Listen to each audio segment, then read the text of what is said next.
You damn right. Hope everybody's having a good Wednesday. Oh, it is conference tournament week, championship week Wednesday. Big 12 tournament will crank up tonight. We'll start looking at those two matchups. Obviously, one of them will determine who the Longhorns play in their first game.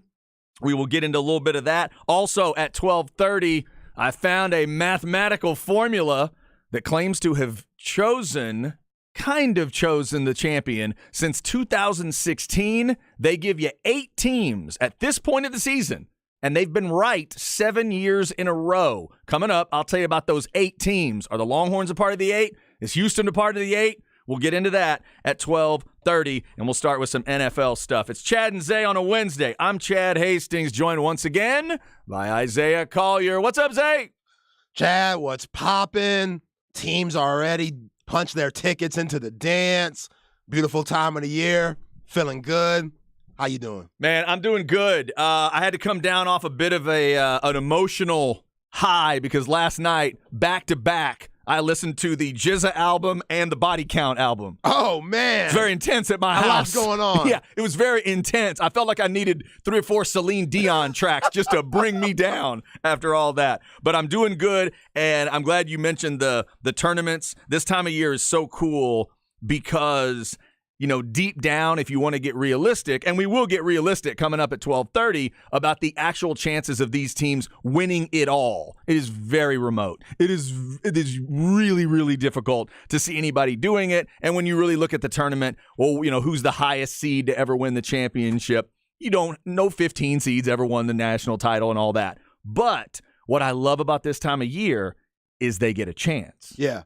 You got your St. Peter's shirt on today. Absolutely. I wore the Peacock shirt today because St. Peter's beat Kentucky last year, and it was one of my favorite upsets of all time. So I bought the shirt, just like I bought the UMBC shirt when they upset Virginia and drilled them doing it. Remember, they beat them by like 24. Yeah.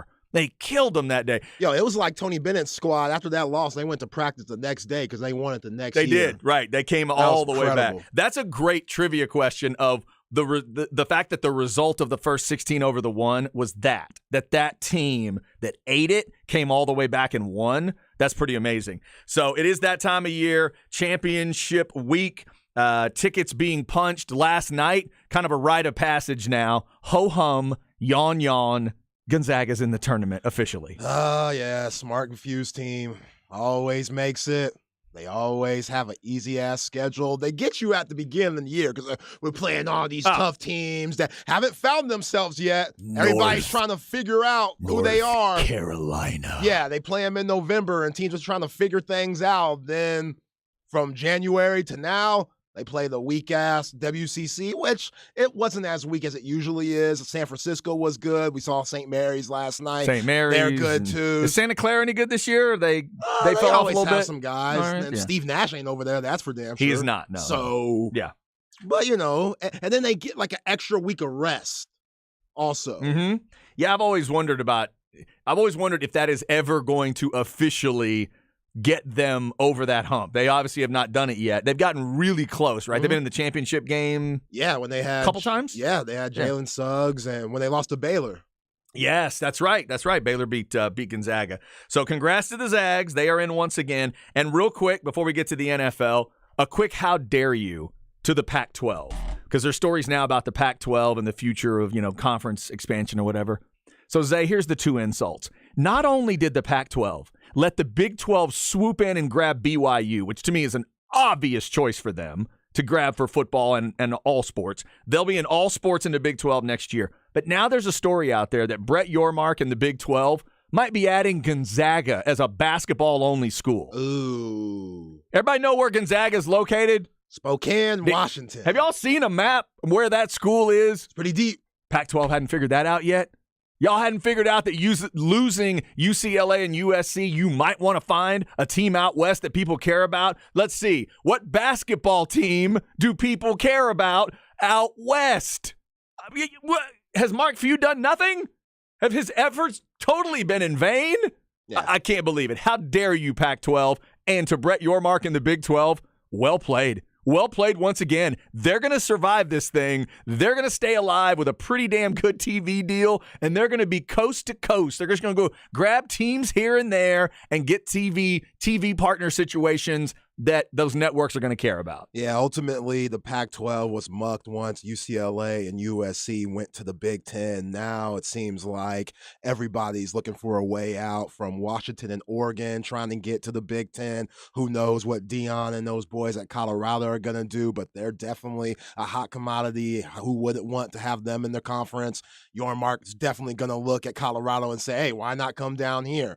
Arizona State with the Phoenix market up there, bring them along too. So, yeah, Pac-12, they're in a horrible situation, and they could have really made some moves early on, but they failed to do that, and now look where they're at. Yeah, it's going to be rough. Going to be rough. All right, Chad and Zay with you on this Wednesday. We should also maybe give a shout-out to the ladies at the beginning of the show. It is International Women's Day today, so we're going to be talking about some of our favorite female athletes today. I love you, mama. Specifically in Why Today Matters at 2:30, we'll get into some of our favorite female athletes. But to all of our favorite ladies out there, happy International Women's Day. Obviously, a lot of tickets being punched on the women's side of the tournament as well. Texas women, #1 seed, getting ready to go. They don't play till Friday. They're trying to go back-to-back as tournament champions in the Big 12. All right, Zay, so yesterday was franchise tag day. We talked a lot of NFL. And in fact, we named 5 of the 6 guys that ended up getting tagged. Only 6 got tagged. We had talked about Pollard for the Cowboys, Josh Jacobs for the Raiders, Deron Payne for the Washington football team, the Commanders. I still can't get used to it. Evan Ingram for Jacksonville. And then as the show's going on, Lamar Jackson gets the tag from Baltimore. After we got done, the Giants made their decision, and kids, it is this. They tagged Saquon Barkley with the non-exclusive tag, so he'll get about $10 million if he plays on the tag, and they paid Daniel Jones 4 years, $160, get ready for it, $82 million. Lord guaranteed, Zay. Guaranteed. Yeah, I don't know how Lamar Jackson's not banging his head through the wall after seeing what Daniel Jones got with the 15 touchdowns he threw last year. I mean, yeah, they got to the playoffs. That was a huge win against Minnesota. Yes, it was. NFC North champs, big-time win going up there and beating them. We know Brian Daboll coming from Buffalo and him having that relationship with Josh Allen and bringing that over and putting that into Daniel Jones. This is just way too much money for him. I'm sorry. This is ridiculous. And if you're a Giants fan right now, I don't know how to feel. I don't know how you would feel about this, because I ain't a Giants fan. I could care less. Oh, I'm definitely not. I'm a Cowboys fan. So you got to love it. You got to love that he's back there. I mean, you don't want him to get any better, but you think that last year was his ceiling. Like, that's about as good as it's going to get. They're kind of in the situation, too. They don't have a main guy at wide receiver. Saquon was really good this year, but until they get a main guy at wide receiver, Daniel Jones, to put all your eggs in his basket. Right. I don't know about that. Are they any more than a wild card threat moving forward? That would be my question right now about the Giants. And they obviously, they go all in. It was 67% completion percentage last year. It's a pretty good number. I'm looking for 65 or more right now in the NFL. I think that's where you need to be. So he's up over that number. You mentioned the 15 touchdowns, only 5 picks, 92.5 on the total rating last year. So it was a pretty damn good year for Daniel Jones. And the thought has always been, especially with the Daboll connection, is that he is Josh Allen light. He is another version of Josh Allen in that he uses his feet a little bit. Now, he doesn't have that arm. It's not that good. But that Josh Allen came into the league and developed some things and developed as a passer, and that Daniel Jones has done a little bit of that as well. They obviously found a way to use his feet last year, so they reward him with $82 million in guaranteed money, which now brings us back to Lamar Jackson. So in case we didn't talk about this part yesterday, Zay, the last reported deal that Lamar Jackson turned down was $250 million, $133 guaranteed. Oh, man. And then there's some discussion about his people and whether or not, and I say his people, he has no agent, represents himself. We got to keep saying that. Yeah, his people is his mama and his uncle. Because I do not remember this ever happening in my life. I don't remember Joe Montana, Steve Young, Warren Moon, name anybody you want. I don't ever remember a big-time NFL quarterback going into negotiations repping himself, big-time pitcher, a goalie in hockey. I don't ever remember this story happening. So we keep that part in mind. The question would be, is he absolutely asking for everything Deshaun Watson got? Or is he just asking for a deal that's sort of close to that? Because I've heard both. I've heard that he wants that deal exactly. Yeah, I think there was a point of time where he was asking for it, and then he kind of simmered it down a little bit with all these other contracts being thrown around. When he sees somebody like Daniel Jones making that paper, he knows he's better than Daniel Jones. He does, and I would agree with him. He is better than, and I think the Ravens would agree with that too. Yeah. So if Daniel Jones gets 82, and just as comparison, Geno Smith getting 52, by the way, for this year, and that, so you crawl up from there. He gets 52, Daniel Jones gets 82. And I am hearing that on the last, when Kyler Murray re-upped, Kyler's up around, I think it's 180 guaranteed. Yeah.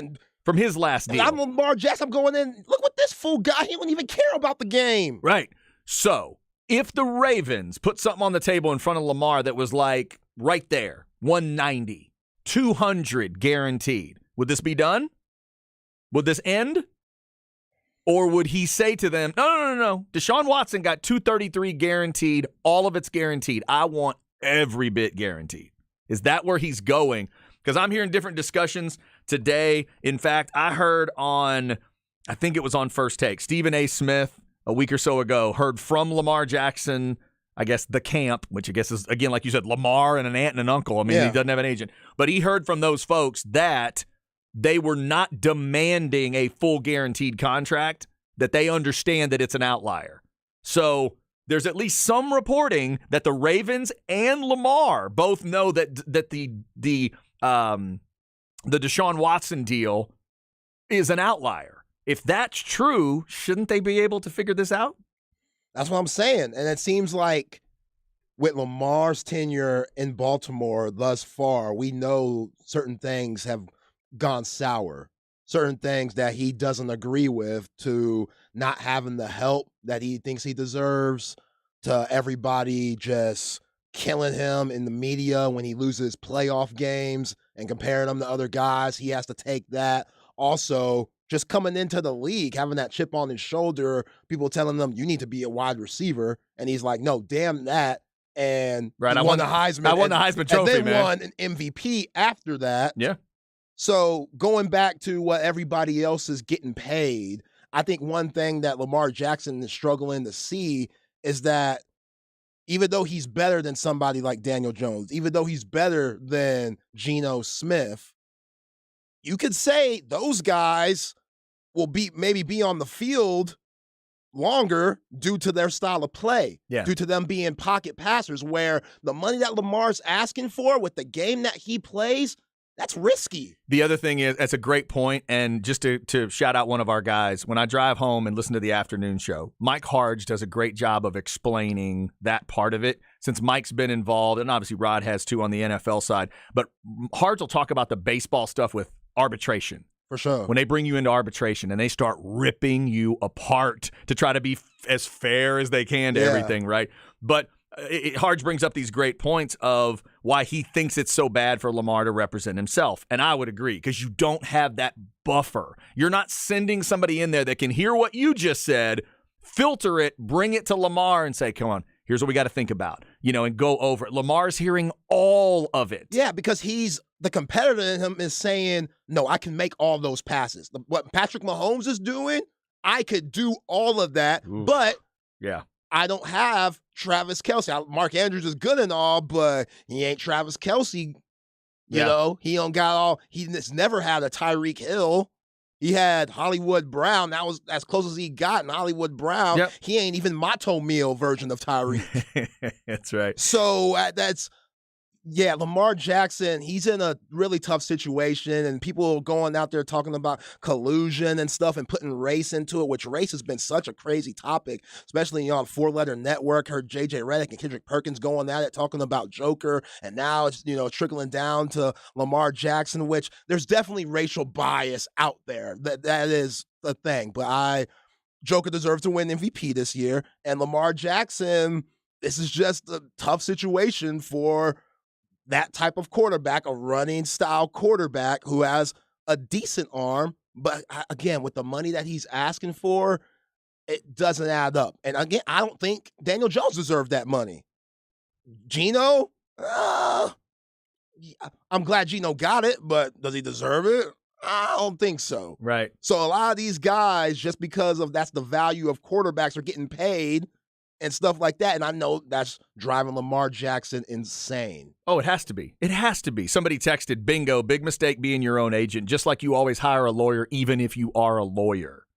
Right. That's what lawyers would tell you, right? That you even need one if you're one. And then if you're going in from the Ravens standpoint, you look at Lamar Jackson and be like, bruh, so you want all of this and you ain't got to give no cut to the agent? That percentage that the agent usually gets, they're not getting that because it's going to you, dog. Yet you're still being greedy. Yeah, I thought of that. I thought of that last night too. Like, what part of it would an agent normally get, and does Lamar factor that into his, into this discussion? Like, I don't know the Maryland state taxes there. Like, we know in New York it's crazy. Like, you remember A-Rod was trying to say, I live in Florida during his Yankees days because the taxes were hitting them like crazy up there. So I don't know what they are in Maryland, but does Lamar have anybody talking to him about those things? Right. Like he just said. I know, that's so weird. And again, a shout out to our afternoon guys. I think it was Patrick Davis I heard make this comment on Ball Don't Lie, but he was talking about kind of the game that the Ravens are playing here, which is he can go talk to other teams. And maybe the Ravens are just thinking,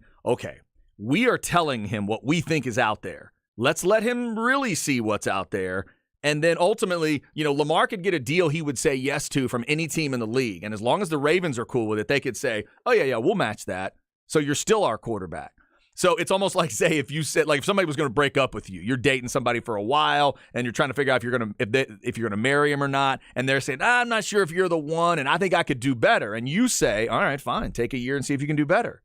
They go out, see if they can do better. And then they come back to you and say, no, you know what? You were right. I can't do better. Let's stay together. On one hand, that could be good news, but on the other hand, now you still got to be together. Yeah. Now you got to find a little bit awkward. That could get awkward if you find a relationship there. So Lamar can go out, talk to anybody he wants, get the deal, and then come back, and the Ravens get to match it if they want, or they get to say, nah, we're good. We'll take the 2 first-round picks. So there's a lot of angles to this story. I hope, and I don't have a dog in this fight at all. In fact, my wife and Steelers fans, they want him gone. Oh, yeah. They want him out of there fast because they won't have to deal with him anymore. But I love that rivalry, and I love his fit in Baltimore. He feels like the Ravens to me right now. I like the overall style of what they do. So I hope it works out, but now I'm not sure how it does because it's just going to be more and more distrust. They tried to say the right thing in the little statement by saying we want to, our ultimate goal is to win a championship with Lamar and all that. But deep down, we all know they've had like 2 years to figure this out. Yo, him getting injured this past season was the worst thing that could have happened to him. The worst things that could have happened to him because now, me included, people out there are thinking this guy, will he be able to last to his 30s? Because say what you want about these players and quarterbacks and trying to change their game to be a pocket passer or whatever he wants to do to last longer in the NFL, instinct's just going to take over. He's like, guy's going to come off the edge and come for his blind side, and he's going to feel that. And what's he going to do? Take off running. Yeah. And you can see teams like Carolina and Atlanta, you hear about them just kind of, exiting out the deal, not looking at it anymore with Lamar Jackson because they're thinking those things. Yeah, apparently Atlanta's out now. Yeah. They're like, well, we're still kind of rebuilding. Why would we give him all that paper where we don't know if it's going to last? We just don't. Yeah. And that's why the bottom line is he's got to find somebody. He's got to find a team that wants him to be Lamar Jackson. asking Lamar Jackson to be a pocket passer is not fair. No. But asking him to continue to develop the throwing part of his game while finding opportunities to sneak out of bounds, a la Kyler Murray, oh yeah, absolutely. That's fair, but you got to know that in the end, there are going to be moments where Lamar says, man, my feet can get me out of this. Yeah. And then you got to just stand back and be in awe of his feet because they're awesome. Right. And you just have to be comfortable doing that. If you are comfortable texting us today, Specs text line 337-3776. Some good stuff coming in. This says Mark Andrews, in my opinion, is close to Kelsey, but those other weapons are weak. This one says, again, guys, there was a bidding war for a quarterback with 22 allegations, but owners are coming together to teach Lamar Jackson a lesson. That is nasty work. Yeah. It's dark. Kind of. This says Lamar representing himself. Is it as bad as Master P and Ricky? Oh, I'm going to say no, because the deal that they put out there in front of Ricky at the beginning, I thought was horrific. That was a horrific deal to start his career. I can't believe the NFLPA allowed it to happen. I mean, that was ugly.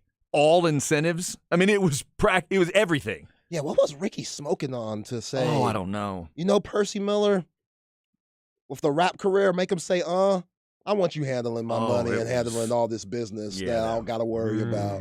Yeah, that was crazy. That was a crazy like first Bucky deal. Gabo, you couldn't say nothing to him. You couldn't, talk to him. You and Ricky are tight. You couldn't say, hey, Ricky, I don't know if Percy is the best fit for you. Maybe somebody that's been there and done that. Yeah. Because Percy was selling hella records like Sure. C Murder, Legend, Silk the Shaka. He had his place. Those meetings might not have been his place. That would be my concern for Lamar Jackson here, man. Representing yourself in an an NFL discussion. Oof. I hope it works out for him, and I hope he gets what he wants. Deep down, I don't know if he wants to still be the Baltimore Ravens quarterback or not. I hope he gets what he wants, though. He's also a real sickly guy. He's had COVID like 6 times.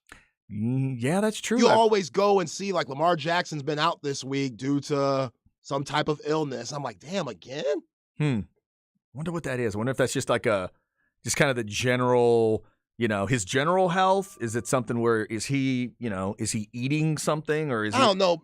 Is he like on the Lamar Odom, like, fam, plan or something? You touch the NFL football all the time. Your immune system should be built up. That thing is filthy.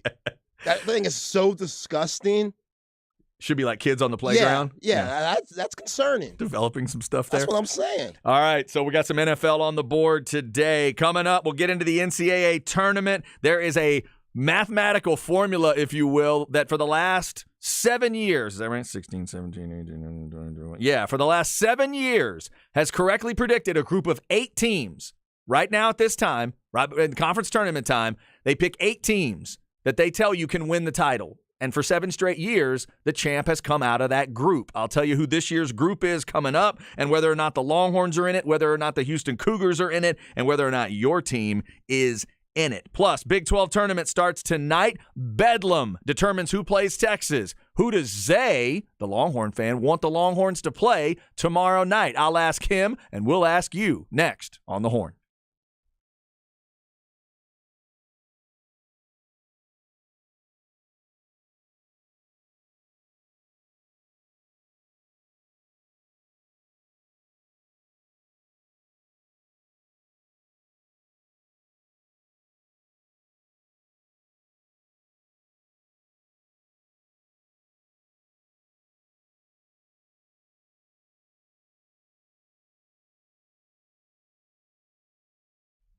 All right, this is Chad. Let's talk a little sinus and snoring specialist. Had another great night's sleep last night, and I've been doing that since 2017. That's when I got my sleep apnea taken care of. That's when I got the allergies taken care of for good.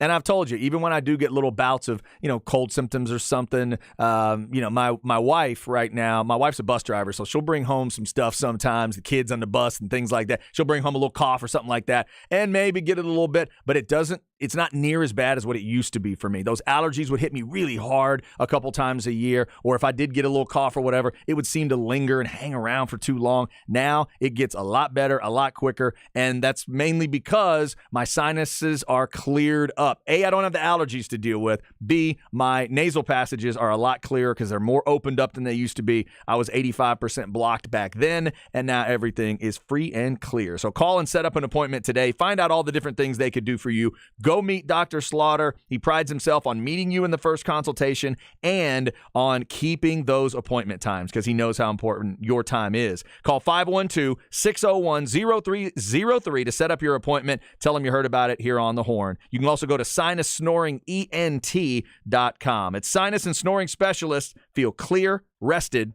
and healthy.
Chad and Zay.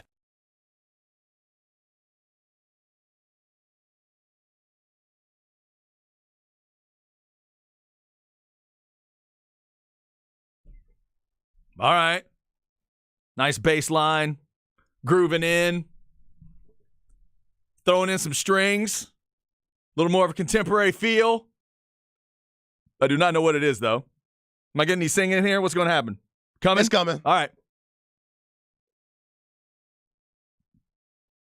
Soon, I think. Come on now. This is a 6-minute song now. Come I'm on, looking at vocals. it. Come on, baby. You can do it. You listen to the horn, by the way. It's Chad and Zay. Oh, wow. And you say my heavy metal songs take a while to get going. Come on, man. It's like slow starting a lawnmower. What are we doing? Start with the backup singers? Come on now. Yeah, it's taking a minute. Now the ain't it? horn section's going. All right, who we got here? Oh, we're fast forward. Oh, we're All right, fast here we forwarding. go. Sorry.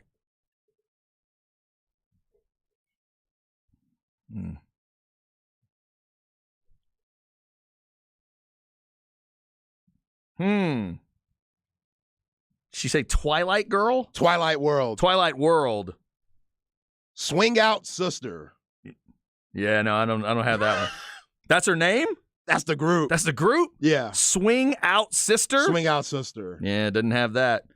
Didn't have that. By the way, nice big voice with a birthday today. I believe it is Taylor Dane's birthday today. Okay. Happy birthday to T. Dane today. Swing Out Sister gets us started. Lots of good music to come, I know, because Isaiah Collier is on the case. We will also get into, coming up in our Flex segment at 1:30, got a new offer for one of the guests of last week's Flex show. There's not going to be a Wednesday night Flex show this week or next week, but we will direct you to some cool content and cool stuff from those Hutto guys that they interviewed last week. Also, we were going to make sure you know about that camp that Anthony Williams has got going on this Sunday. You're going to want to check out Flex for that. We got Justin Wells from Inside Texas at 1:05. We may or may not, all right, we may, ask about a receiver and his hand and when it was broken or not broken. And we'll find out Justin's thoughts on that story. Spring football getting started for Texas. Coming up in the crap bag, I will tell you if anybody but me is watching the XFL so far. But right now, we got to get to some tournament talk. And I found this wild article, Zay, I thought you might be interested in. There is a little bad news in here for Zay as a Longhorn fan and me as an Aggie fan. Oh, come on. Because our teams don't make this 8. So there's an article every year that they've done since 2016, and they give you 355 teams that can't win the title, and in their opinion, 8 that can. So the 355 fall into 3 categories, either ineligible teams, obviously, what they call near misses, or the teams that they determine have no clear path to a title. The Longhorns and Aggies, they list back-to-back as near misses at 21 and 22, this group of 25 teams that are near misses. So of Texas, they say, Marcus Carr has been highly and rightly touted for years, yet somehow his performance this season isn't being touted highly enough. The fifth-year senior is hitting more shots and recording more steals than ever. His team, however, is lackluster on the boards, particularly on the offensive end. Yeah, we know that. So that's why they kind of give you a little feel there for Texas. Why A&M is on the list. Wade Taylor IV is overwhelming opponents with made free throws in a cumulatively devastating way as we haven't seen since Trae Young. In his past 5 outings, the sophomore has gone 51 of 55 at the line. The worry for the Aggies is what happens if Taylor isn't getting those freebies. A&M's accuracy from the field was just average in SEC play. So that's why they're on this particular list. So in the end, Zay, they come down to 8 teams that they believe can win the title. Would you like to guess who's in this 8, or would you like me to read the 8 for you? Let's guess, baby. Okay, give me some guesses on who you think the 8 teams are according to this article. Houston. Houston is one of the 8, correct. Kansas. Kansas is one of the 8. Purdue. Purdue is one of the 8. Marquette. Marquette is one of the 8. You got half of them. Well done. Oh. You got 4 more to go. UCLA. Correct. 3 to go.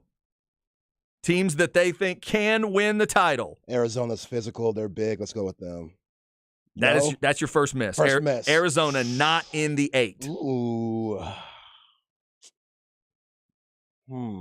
It's a good call, though. That was one of those I was thinking of as well. You know, I don't know if it's because of the Oklahoma loss. I don't think Alabama could win it. They might be there, but I don't think so. And they are. Yeah, they're in this list. And then the other two were nice job on that Marquette guess. I would have never guessed Marquette. Yeah, Shaka's team. Their other two are Tennessee and UConn. Nah, Tennessee, no. Zakai Ziegler torn ACL. I don't buy that at all. When was this done? So this is, let's see. The article was, I think it was just literally in the last few. It was put out. I see it updated at 6:30 this morning. Man. Yeah, when Zakai Ziegler tore his ACL, that's it for me with Tennessee. Yeah, I would agree. Yeah, definitely agree. Arizona's their number one near miss team, so they were right on that boundary line for them. So, again, if this holds, if it's going to go 8 years in a row, one of those 8 teams is going to win the title. Alabama, UConn, Houston, Kansas, Marquette, Purdue, Tennessee, UCLA. Those are their 8. Yo, Shaka Smart might have the best backcourt in the nation that nobody talks about in Tyler Kolek and Cam Jones. Tyler Kolek, both of those guys are lefties. Mm-hmm. Tyler Kolek, point guard play. He's one of my favorite players in college basketball, man. He's averaging around 8 assists a game, 7.9. He controls the pace for Shaka Smart and them. And Cam Jones is just a dog, physical, around 6'4", shoot over guys, get to the line. Yeah, Shaka's team, I hate how good they are. I really do. They are, they're looking really, really good. Where they end up seated is going to be very important. So yeah, I'm just going to say it's a typo, Chad, and say they put the wrong UT in there. You think so? Yeah. Okay. I'm going to say that makes me feel bad. They put the wrong UT in there. It was a typo. It's all good. Fair enough. All right, we'll see how accurate that ends up being with those 8 teams. Somebody's looking for that article. If you go to ESPN.com and college basketball, it is there. But for that texter, I'll try to send that link to you in the next break. Yeah, on Sunday, E. Hogan, Patrick Davis, and myself, when we break down the Selection Sunday show from 5 to 7, we'll break down all the little gems that you need to know for your bracket. We won't do it this week. Y'all got to wait till Sunday, and then you and I will discuss it more next week with all the, games or schedule and whatnot. But, yeah, I will give y'all a little bit of game and who I think could do the upsetting and who's going to get upset. And the team that we just named, I think could lose first round. Those Volunteers. Is that right? I think. Oh, okay. Zakai Ziegler is so big for their squad. It's going to be interesting watching them in the SEC tournament and how they look, but that's such a big blow for them. Like we saw what Zakai Ziegler did to the Horns. That 22-10, just controlling the game, finishing on one end, getting steals, dropping dimes. Where's that going to come from? Because he's a good player. Vescovi, he's a good player too, but they need those guys for their shooting, not for their distributing. And now Rick Barnes, for a team that lost in the second round last year, this might be an early exit again. Well, and you just talked about the backcourt guards for, Shaka Smart. It's the oldest, it may be one of the oldest sayings in the tournament, but it's absolutely true. This is about ball handlers now. Yeah. This is about ball handlers and point guards. And like when Texas starts to play, if you're a Texas fan, you need to be watching a couple guys. And if they don't play well, you're probably going to lose. If Carr and Hunter don't play well, you're probably going to lose. Yeah. Specifically Carr. But if your ball handlers and guards aren't coming out there and making an impact and you feel them right away, normally that gets you sent home. Yeah, you need 2 out of the 3 main guards to play well. If 2 of them don't, we're in trouble. Right. Absolutely. By the way, Zay, tonight in the Big 12, they get the tournament started. Game 1 is Texas Tech and West Virginia. The winner will get Kansas. That's at 6 o'clock. 8:30, it's all on ESPNU tonight if you want to scout it out, Longhorn fans. 8:30 is the late game with Bedlam.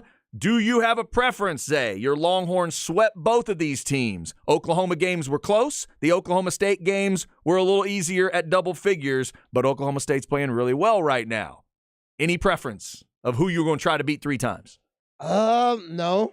It's going to be tough no matter what. This is the Big 12. Whoever you get, it's going to be a brutal game, so I could care less. Right. Which bar do you want to fight in? Yeah, who cares? I don't know. Something's going to break over my head, and I'm going to have to crawl out. Yeah, either way, blood's going to be drawn. Yeah, right. And it's all about just finding that rhythm and staying consistent and staying hot for next week. That's all you want if you're Texas, because both teams are fighting for their, I think Oklahoma State's good, whether they win or not. They might be one of those first 4 teams if they lose tonight. But Oklahoma, they're definitely fighting for their March Madness lives. So it doesn't matter. Grant Sherfield's tough on one side. Then on the other, you got, Thompson and those boys, and Boone's had a really good season, the big for Oklahoma State. So it don't matter. Both teams are going to bring it. They don't want to lose to Texas 3 times.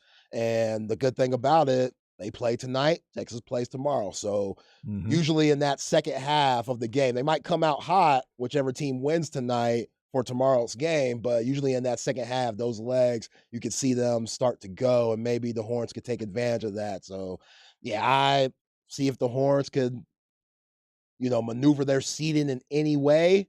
I feel like they're going to be a number 2, regardless if they win the Big 12 tournament or not, but you never know. So if Texas plays Oklahoma in Kansas City, who does the crowd root for? Do they lean Oklahoma because they used to be a Big 8 school, and it's that? Like, is Texas the more hated? Like, who's the lesser of those two evils for those fans? If I'm a Kansas fan, a K-State fan walking in, who do I root for? I don't know. Good question. Like, from that perspective, I wonder, would it be better crowd-wise for Texas to play Oklahoma because you're both this super hated, and maybe some people will hate OU as well? Because if you play Oklahoma State, I think everybody's rooting for the Cowboys. Right. Like, more people are going to lean against you that way.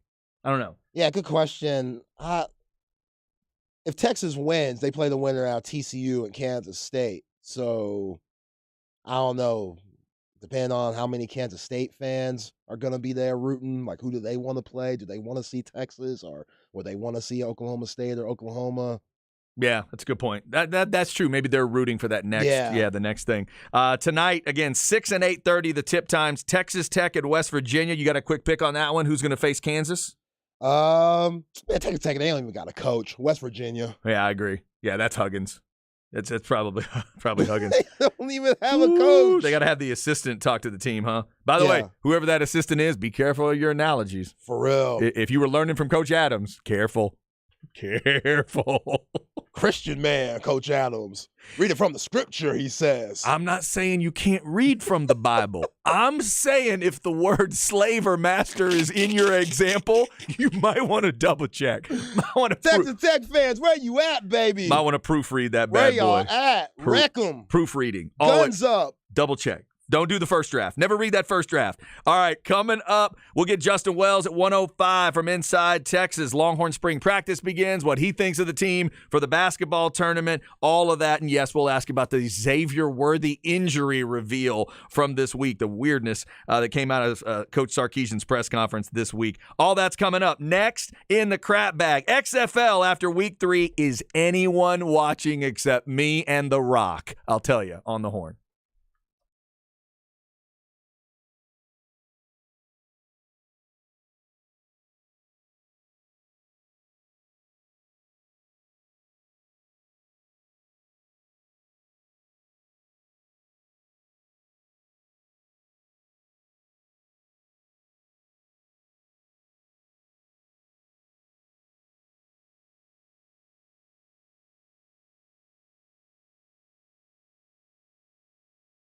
This is Chad. Let's talk a little Apple leasing. I do love me some specs because it's easy. Drive over to Specs, get what you need. And with Apple leasing, it was really easy to get the car that I was looking for. That's what they're about. Any car, any truck, any make, any model, you just call them up. Tell them what you're looking for. For me, I had certain things that I was looking for, wanted to increase the size a little bit, increase the power a little bit, but I still had to have good gas mileage because of my trip into work every day and all those little details. Then some things didn't matter as much to me. So I told, no, that part doesn't matter. Discuss all that with them. They'll go out, find different choices for you, find out all the different rebates and deals and discounts that they can get because they get the same discounts and incentives that the dealers do. So they save you all the legwork because you're not having to go to all the dealerships. They bring the choices back to you, and then they'll deliver it right to your driveway and drive away your trade-in if that's what you need them to do. They drove it right to my driveway that day. It was fantastic. Fantastic. Couldn't have been easier. 346-9977 is the number. Be sure to tell them, hey, from me, and be sure to tell them you heard about it here on The Horn. 346-9977 or go to appleleasing.com.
Chad and Zay.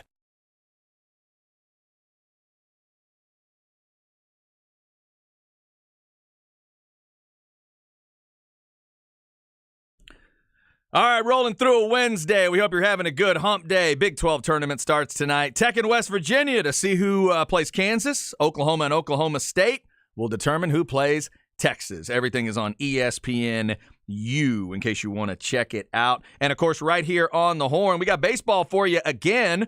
Texas beat Sam Houston State last night. Nice comeback win. Tonight they'll take on Mercer. 6:30 first pitch, 6:15 on the pregame. And again, shout out to that team. A comeback win last night. LeBaron Johnson ends up getting the win, even though he wasn't as good as he's been, gave up a few runs, but his teammates bailed him out. His teammates helped him out. They found some offense when they needed it. A couple of big defensive plays late.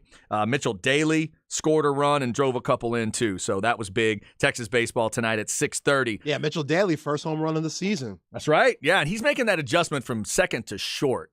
That's a lot. Gotta be tough, man. Real quick, everybody dances. CNC Music Factory? That's right. There we go. CNC Music Factory. Great name. I remember the video for this. It felt like there were 25 people in that band. I don't know if Really? there were. There were tons of people in that band or in the video. CNC Music Factory and Swing Out Sister get us started today. Yeah, Mitchell Daly with his first homer of the year. I'm always fascinated by everything about the details of baseball. I love, but specifically the 4 infield positions. You got to have a special kind of badass at each one. All the work you have to do at first base has always fascinated me. Third base, you got to be a special kind of badass. And then the 2 middle guys have to be able to work together, obviously, but then which one you are is a big deal. Daly, to me, was a badass second baseman. Yeah. He had really turned into a great second baseman. Now you're asking him to go to that other spot. And for a lot of people, the most important spot on an infield to be the shortstop. And he had a big defensive play late in the game on a force out to help him out, and then he hits the homer. So big night for Texas. Yeah, definitely the most famous spot. If you talk about infield guys and you look at the history of major league players like Jeter and Cal Ripken, etc. But yeah, it's just, this is the start. Like, you need all these 14 games. You need to, that's why I said 10 yesterday. They got another one tonight against some of these lower tier teams just to get your confidence up going into Big 12 play when you start playing these heavy hitters. I think Coach Pierce, he's starting to figure out his guys a little bit more with each game. And I know in California it didn't go as well as we expected to, or we're used to it having it be. But yeah, just what you saw tonight, it was nice. It was good. Yeah, no, I agree. I think that's a good start, and we'll see if they can hit that 10-4 mark that you're looking for in the homestand. So far, 1-0 on that 14-game homestand. All right, let's get you a quick crap bag, and I'll tell you if the XFL is getting any eyeballs on it. Here we go. Chad's crap bag. Crap bag. If you need an easy way to remember it, just think of a bag of crap. All right, brought to you by AV Consultations, 255-8678, or go to avconsultations.com. Some people know that it is there, but not as many as they would like are smelling what The Rock is cooking so far in terms of the XFL. So here's what's going on. After week 3, the XFL is now moving 3 of its games from FX back to more of the normal channels, ESPNs and ABCs. They looked after week 3, the average was 571,000 viewers across FX and ESPN2. That was down 13%, Zay, from week 2 on FX, ESPN, and ESPN2. Sunday, the DC game was the most watched game, but that was a .36 rating, 665,000 on FX. Here's the comparison. In week 3 of the prior XFL, back in 2020, games averaged 2.05 million, 1.91 million, 1.47, and then an even 1 million on Fox, ABC, ESPN, and FS1. In week 3 of last year's USFL, 2 games on Fox, 1.14 million, and then 825,000. So those numbers have all been higher than what they're seeing now. Only 2 of the 20 games in the prior XFL averaged fewer than 1 million viewers. 9 of the 12 in the current version are under 1 million.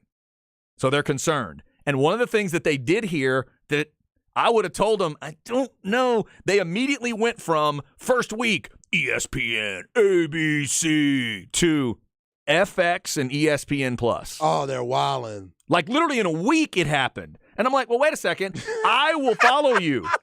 Right? I'll go there.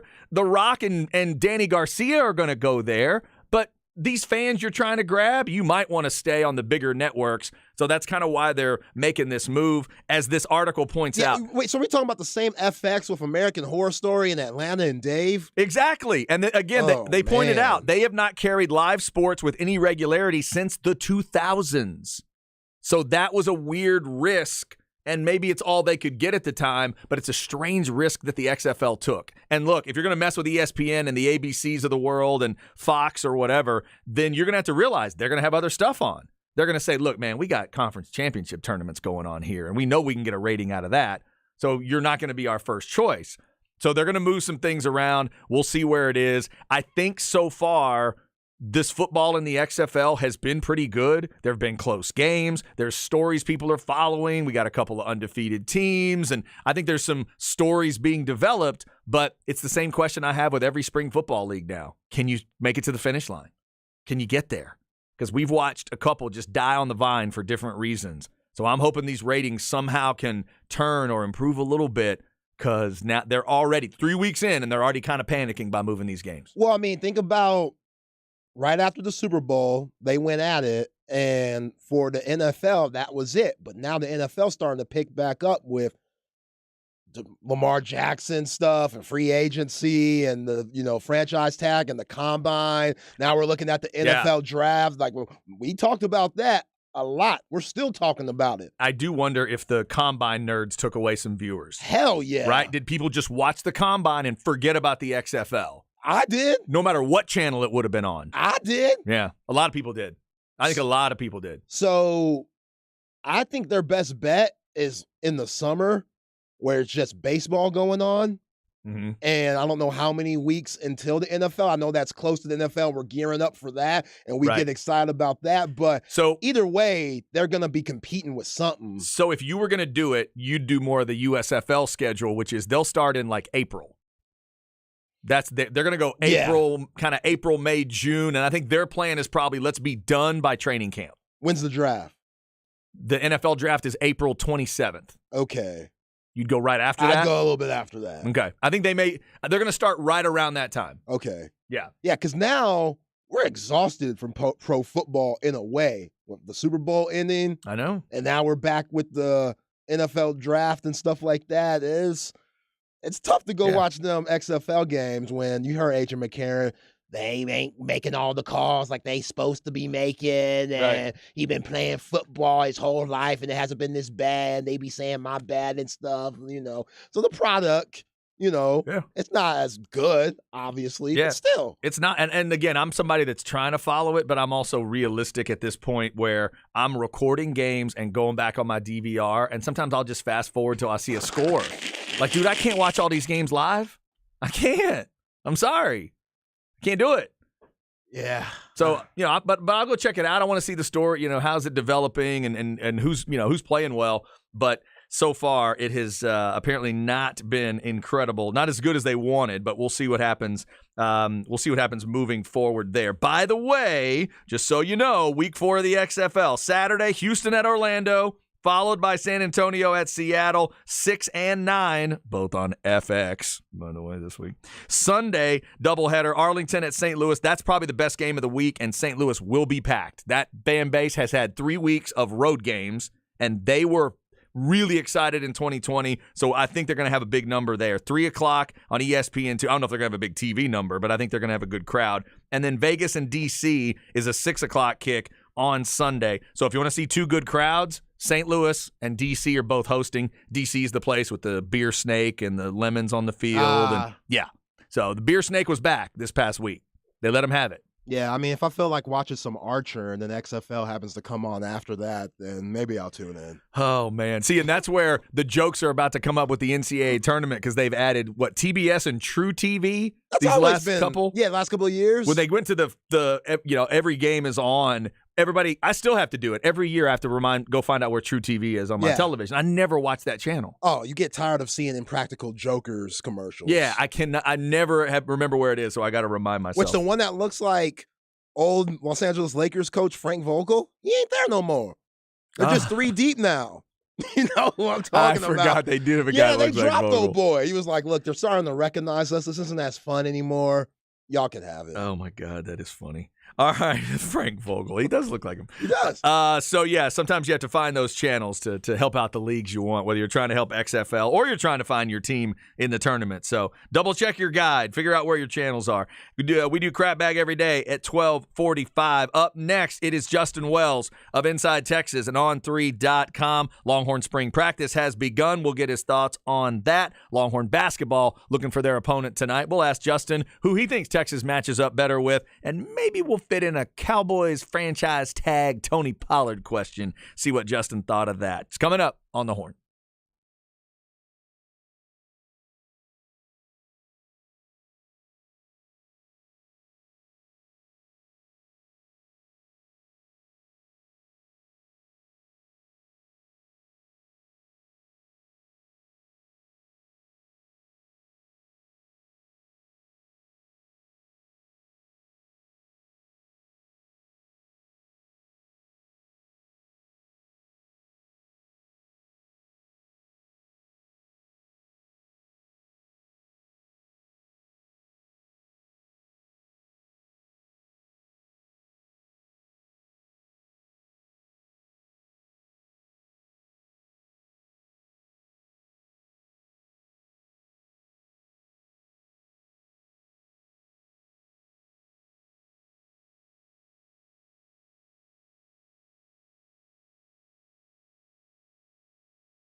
How about we go hour number 2 on a, a Wednesday. They have a button for that, Chad.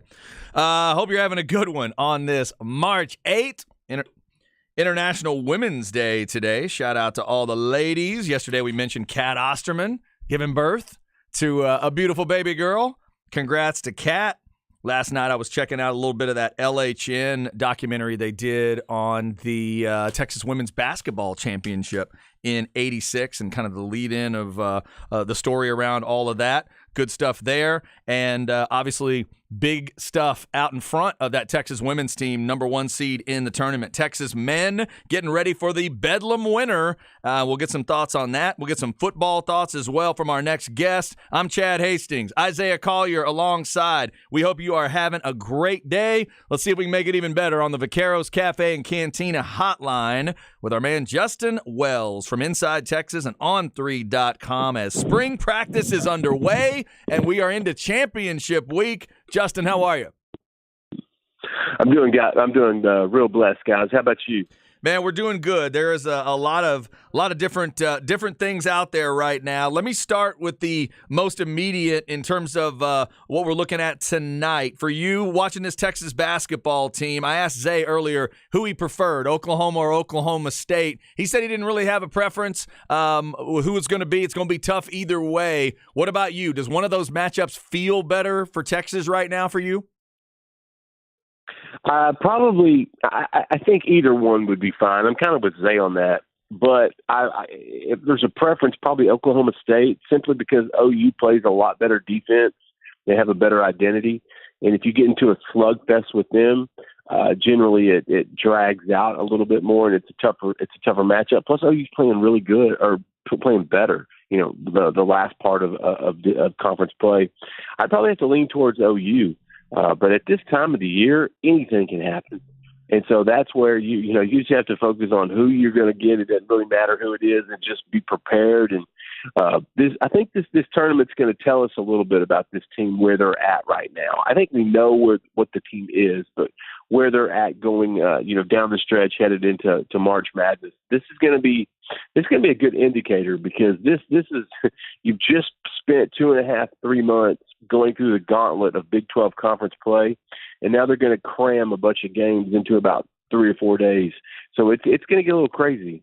Yep, no doubt. Yeah, we know it could go either way, Jay Wells, because we saw Kansas last year win the Big 12 tournament and end up winning it all, and Baylor a couple of years ago lost in the Big 12 tournament and still won it all. So you can look at it both ways. But Coach Terry, according to the Sporting News, was National Coach of the Year. Congrats to Coach Terry there and what he's done taking over for Coach Beard. I know some people think, well, he inherited a really good team as it is with a lot of guys that are 5th-year, 6th-year seniors, but you still got to coach those guys. They still got to play hard for you. How do you feel about Coach Terry at this point, given the Horns looks like a number 2 seed in all March Madness, but also a number 2 seed in the Big 12 tournament?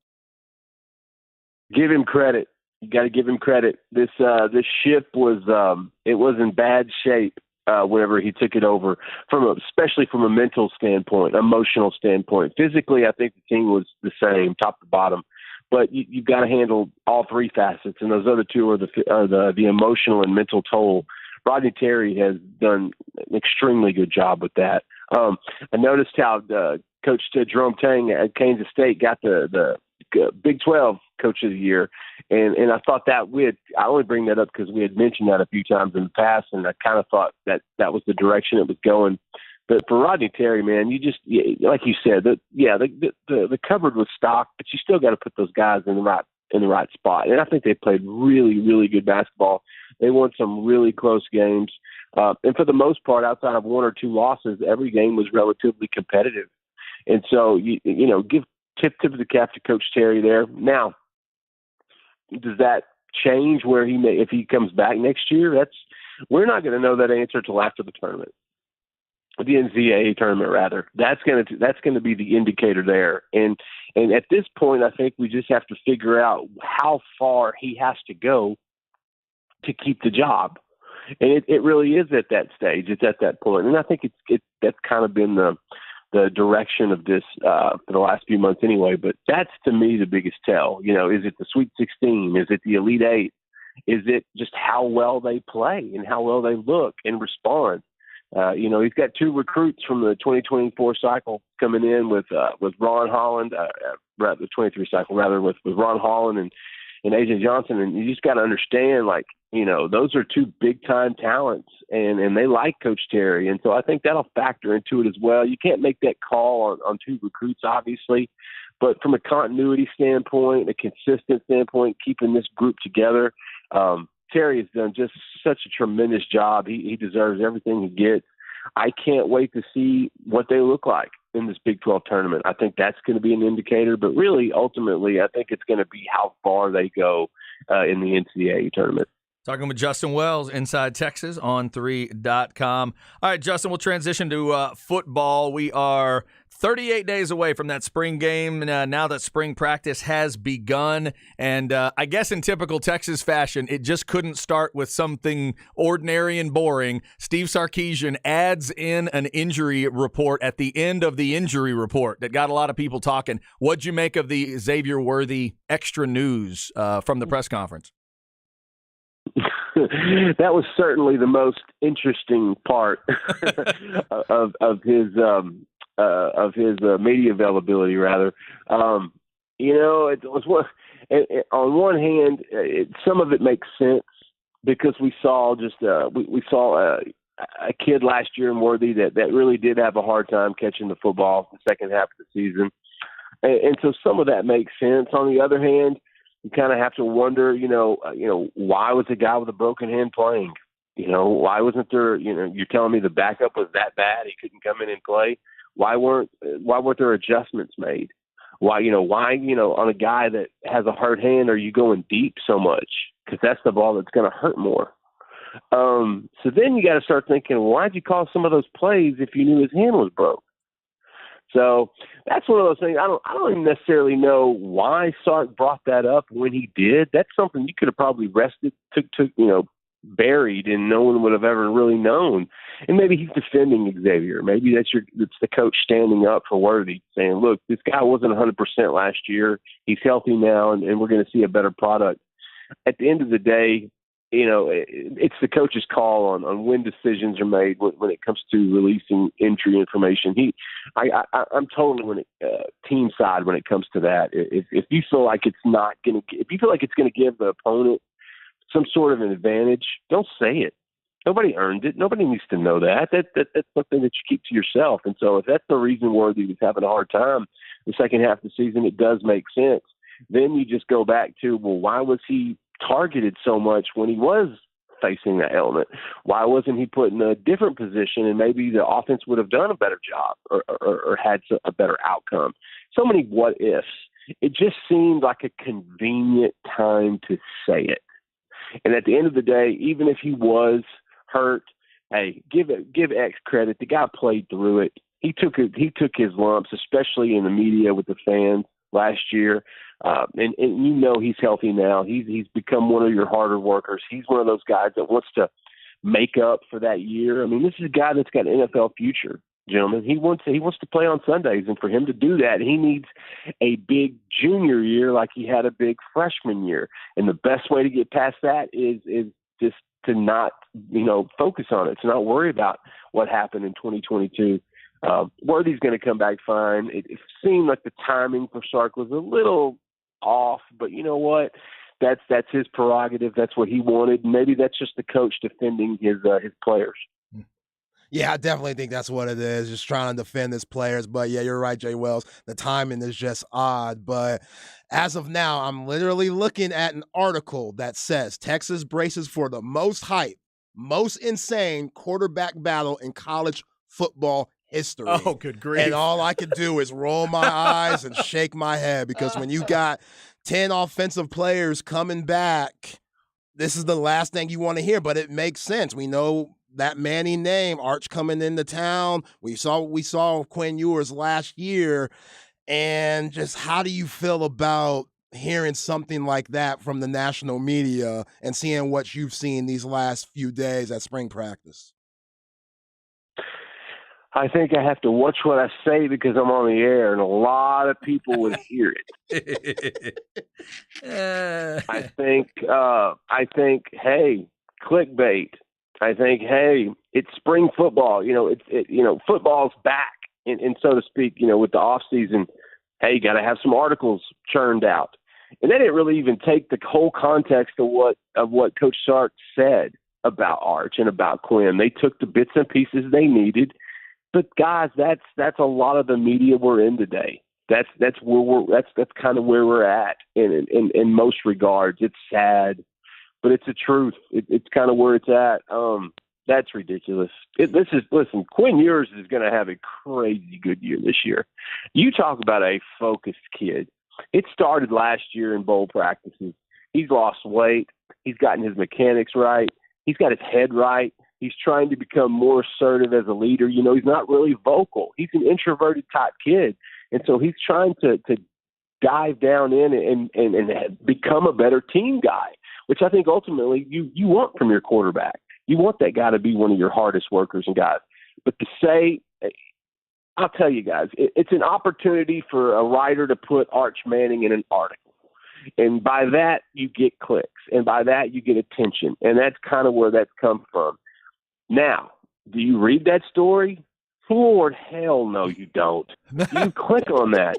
For God's sake, you don't. If you are interested in that type of story, you should probably read TMZ. You should probably grab the National Enquirer on the newsstand in the grocery store when you're sitting there getting your stuff scanned at Brookshire's.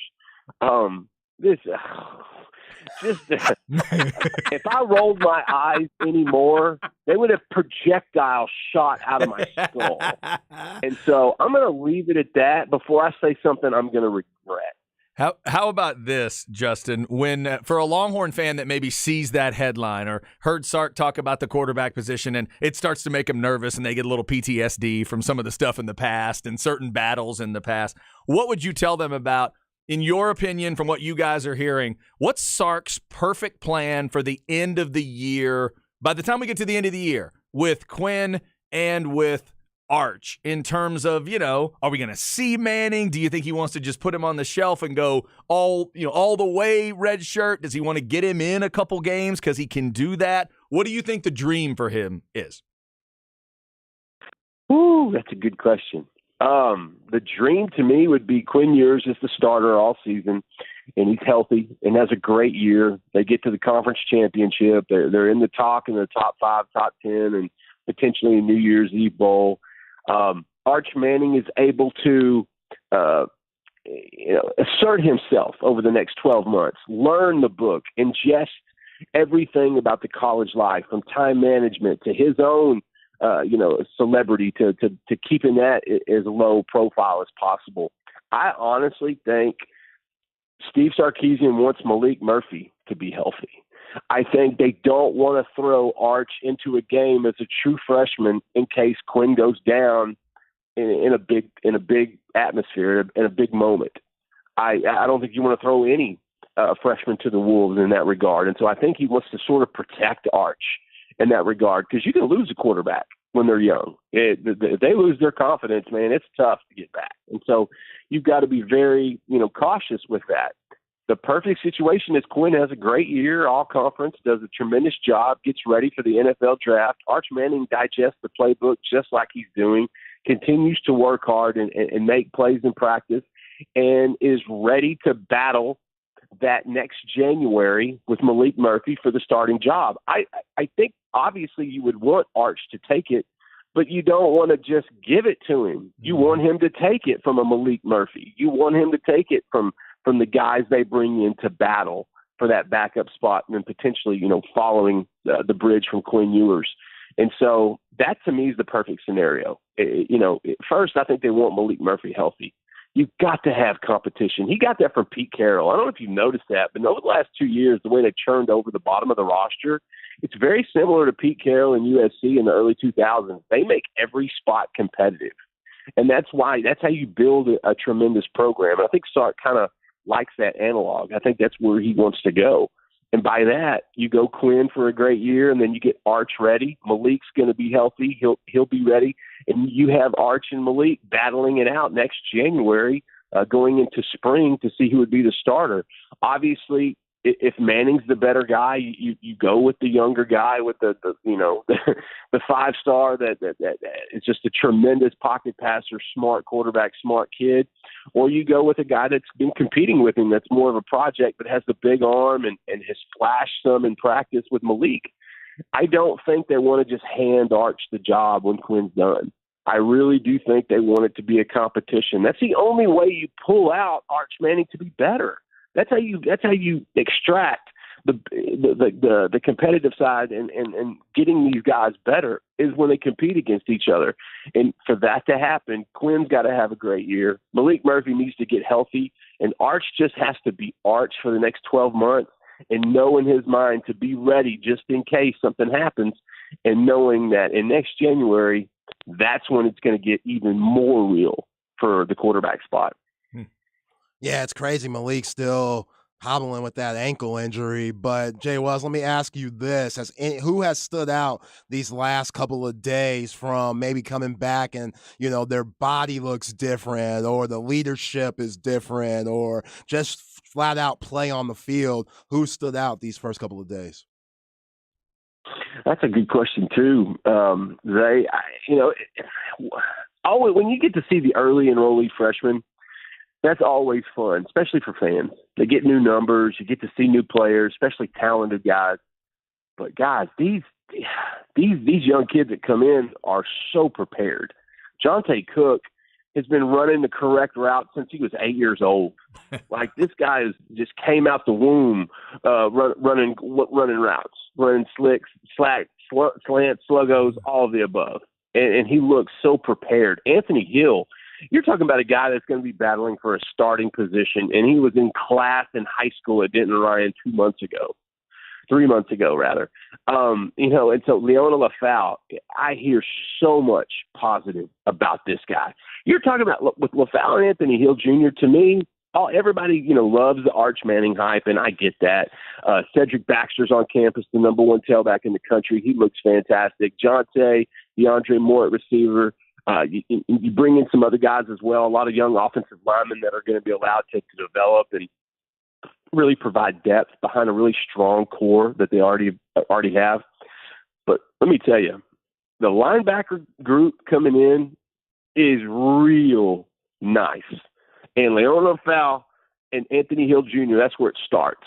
And those guys are going to play in 2023. Jalen Ford is going to be the best tutor that defense has, that position room has, because you're going to see both of those cats playing on Saturdays this fall. And to me, I think out of the young guys, those two I thought looked the part.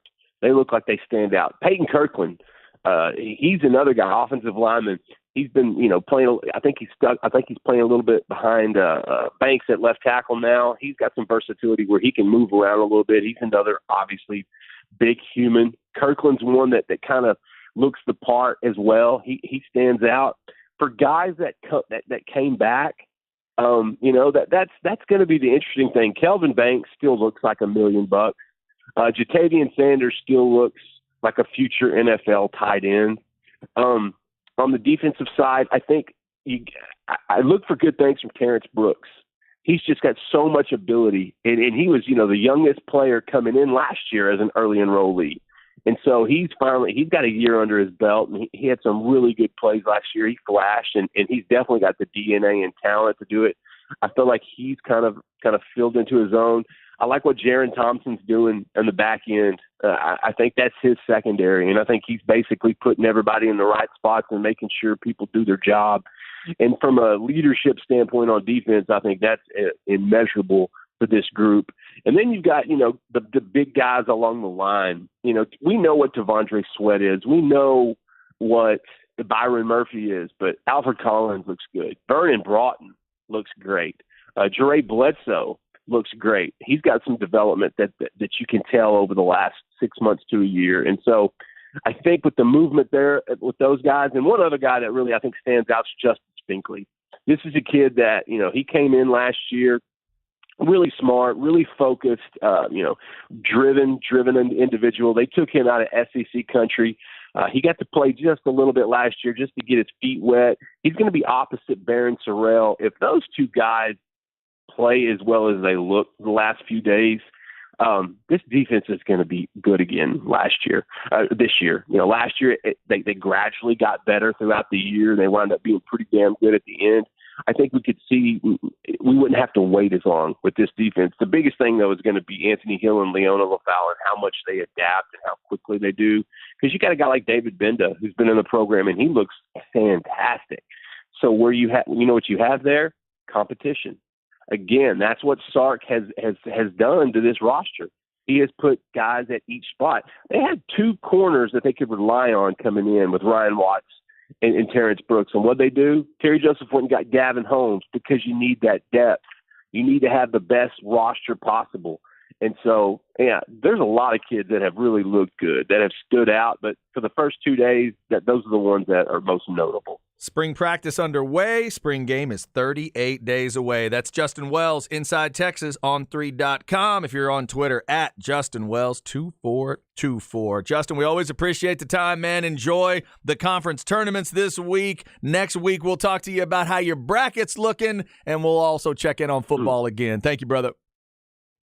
10-4. Nothing but love, guys. Thanks, Jay Wells. You go. Texas, again, getting ready for their next opponent. It's Oklahoma and Oklahoma State tonight in the late tip, and it's on ESPNU if you want to watch it, and Texas will get the opponent tomorrow. Remember, that is a 6 o'clock tip, 5:30 pregame for you. Speaking of Texas basketball, real quick note before we hit the break, there is a story out now. Sources are reporting. This is from Pete Thamel and Jeff Borzello of ESPN is where I'm seeing it. Former Texas coach Chris Beard has emerged as the leading candidate for the basketball job at Ole Miss. This story, Zay, says Ole Miss officials are in the process of doing their due diligence on Beard. There you have it. So, All right. Wow. there it is. And again, that door is totally open because no charges ended up being filed. The felony charge goes away. It's not like there's some kind of show cause. Now, you could make your jokes about SEC and, playing the game and all those sort of things and overlooking stuff. This, to me, just boils down to you sit down with Chris Beard. He tells you his side of the story. Do you believe him? And do you believe that what he sets forward for you in the future? And then are you willing to live with that? And will you put him in red, white, and blue and send him out there? That's all Ole Miss has to figure out. Man. Yeah, I mean, This could be done that quickly. for Ole Miss basketball, whatever Chris Beard did, however you think of him, basketball-wise, this might be the best they get because that's a hard place to recruit in SEC country. Yeah. And win Right. also. To win, to be consistent, to Yeah. have recruiting classes Like- continue to go through there. Yeah, it's tough to get some brothers. You trying to go to Brooklyn or Harlem or something and get some of them brothers and say, hey, you want to come down to Oxford and play for me? That's a hard sell. Real hard sell. This ain't football. Yep. Like, right. That'll be tough. Could be tough. So that's just the report coming out right now. Keep your eyes on it. Chris Beard has emerged as the favorite at Ole Miss. They got rid of their coach who had not done well over the last few years at all. And maybe Chris Beard is the guy. We'll keep our eyes on that. Up next, your Flex 30 segment, a new offer for a guest of last week's Flex show. We'll tell you where you can go check that stuff out as well. They had some great interviews last week with guys from Hutto. We'll tell you about where one of them just got offered. Flex segment coming on the Horn.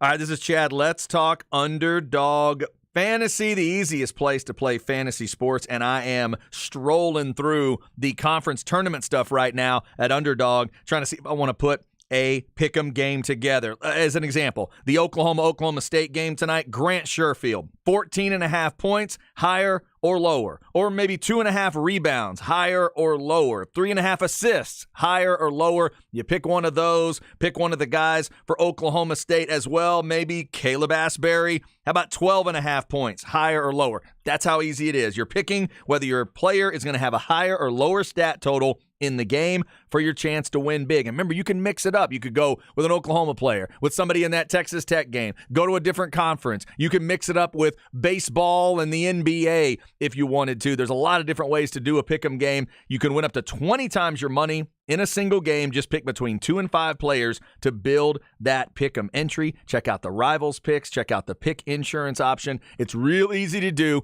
Get it on your phone today and get started. Sign up today with the promo code HORN and get your first deposit doubled up to $100. Visit UnderdogFantasy.com or find them in the App Store. And don't forget to register with my promo code HORN to get your first deposit doubled up to $100. Must be 18 or over and present in a state where Underdog Fantasy operates. Terms apply. Concerned with your play? Call 1-800-522-4700 or visit www.ncpgambling.org. It's the fastest growing fantasy app in the industry. Get a pick'em game together tonight for those Big 12 games at Underdog Fantasy.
Chad and Zay.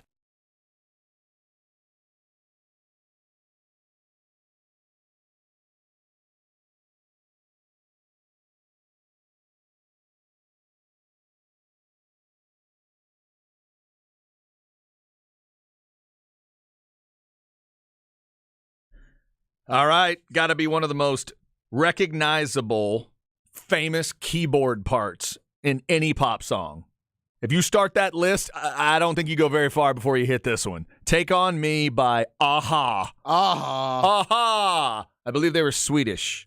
Okay. They were handsome as hell, too. Oh, they were a good-looking bunch of guys. Crazy videos, cool, artsy videos. There's no way if you're a certain age, there is no way you hear this song and don't think of that video. It's impossible. It was such a good video. You going up? Are you going up? No, I'm not. No? Nah. Ooh. I can't do it. I can't even try. Oh, man, he gets up there. I always wondered how long he was able to hit that note on a tour. Like, they had to tour for a little bit. He's got to do that every night. They have more hits than this, right? Nothing like this, though. Yeah. If you looked, I remember kind of I remember a second video, but I couldn't tell you what the song was called. Yeah. I mean, this was a monster. This has to be the textbook definition of one-hit wonder. My definition of that I like is one top 20 hit and nothing else. That's got to be what this is. This one may have gone number one, and then I don't think they had anything else go top 20. That'd be my guess. Wow. So Aha, along with CNC Music Factory and Swing Out Sister, have gotten the show started today. Remember, speaking of music, tomorrow at 2:05, we warn you parents, it might get a little intense. It's a very bizarre discussion, but we're trying to find albums outside of our comfort zones. I'm still on this Wu-Tang Clan run. Tomorrow, it's Liquid Swords by GZA that I'm going to be reviewing, and Zay, because I know he's a fan of rap, and he's also an appreciator of metal, and I thought, well, has he heard Body Count? Because that's an Ice-T project he needs to check out. So Zay's listened to the Body Count album. He will be reviewing that one. We will not play a lot of clips from that because we want to keep our jobs. But we'll do I that. might just play like random Ice-T instrumentals from rap. Yeah, right. Now, It's hard to find Body Count instrumentals, not going to lie. I had forgotten about it, though. If you go, and some of those tracks, it's ironic, you get on metal about having 5-6 minute songs that go on forever. There are a couple of those on Body Count. Yeah. And if you go in the middle of them, they're just jamming. Yeah. They are jamming. Like Body Count kind of turns into the Allman Brothers on a couple of those songs. And they're just going. It is fantastic. All right, so we'll get into that tomorrow at 2:05. Can't wait to hear Zay's grade on Body Count. All right, so let's get you a flex segment here. We'll talk about offers for some local guys and where you can check out some good video content. Flex ATX for the best high school sports coverage. Listen to the Horn and go to FLXATX.com. Flex 30 is brought to you by Brain Vault. Brain Vault is a revolutionary and patented mouthguard that has been proven to help reduce the risk of concussion. Visit BrainVault.com and join the movement. There's nothing better when discussing flex than the dreams coming true, and that's what the offers are about, and guys going on visits, so we want to keep you updated on all of it. So last week on the Wednesday Night Flex Show, the fellas, Zach and Cameron and the crew interviewed Will Hammond, the quarterback from Hutto, and Alex Green, the talented receiver from Hutto. You're going to hear both of their names coming up throughout the season. If you want to go check out that interview, go to flexatx.com, flxatx.com. You can check out the full interview. Also, you can go to the Flex Twitter and social media, and you can see the short videos that the guys did as well. Shout out to our guy Jacob, our digital guy, for doing a great job with those. So in the next week, well, we can update you. I see Alex Green tweeting out earlier today, he has been offered from Arkansas State. Nice. The Red Wolves. Congratulations to Alex on that one. And then, Zay, our man Zach tells us that during that interview, among other things, Will Hammond told them, if you don't know, Will Hammond is a commitment since December. He's a hard commit to Texas Tech. And he has told the guys that he's told all the other teams he will talk to anybody, but he's not going to make any other visits out of respect for the commitment to Texas Tech. Wow. Somewhere Coach McGuire is smiling.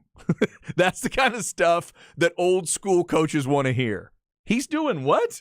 What do you mean he's honoring the commitment? What do you mean he's not taking any?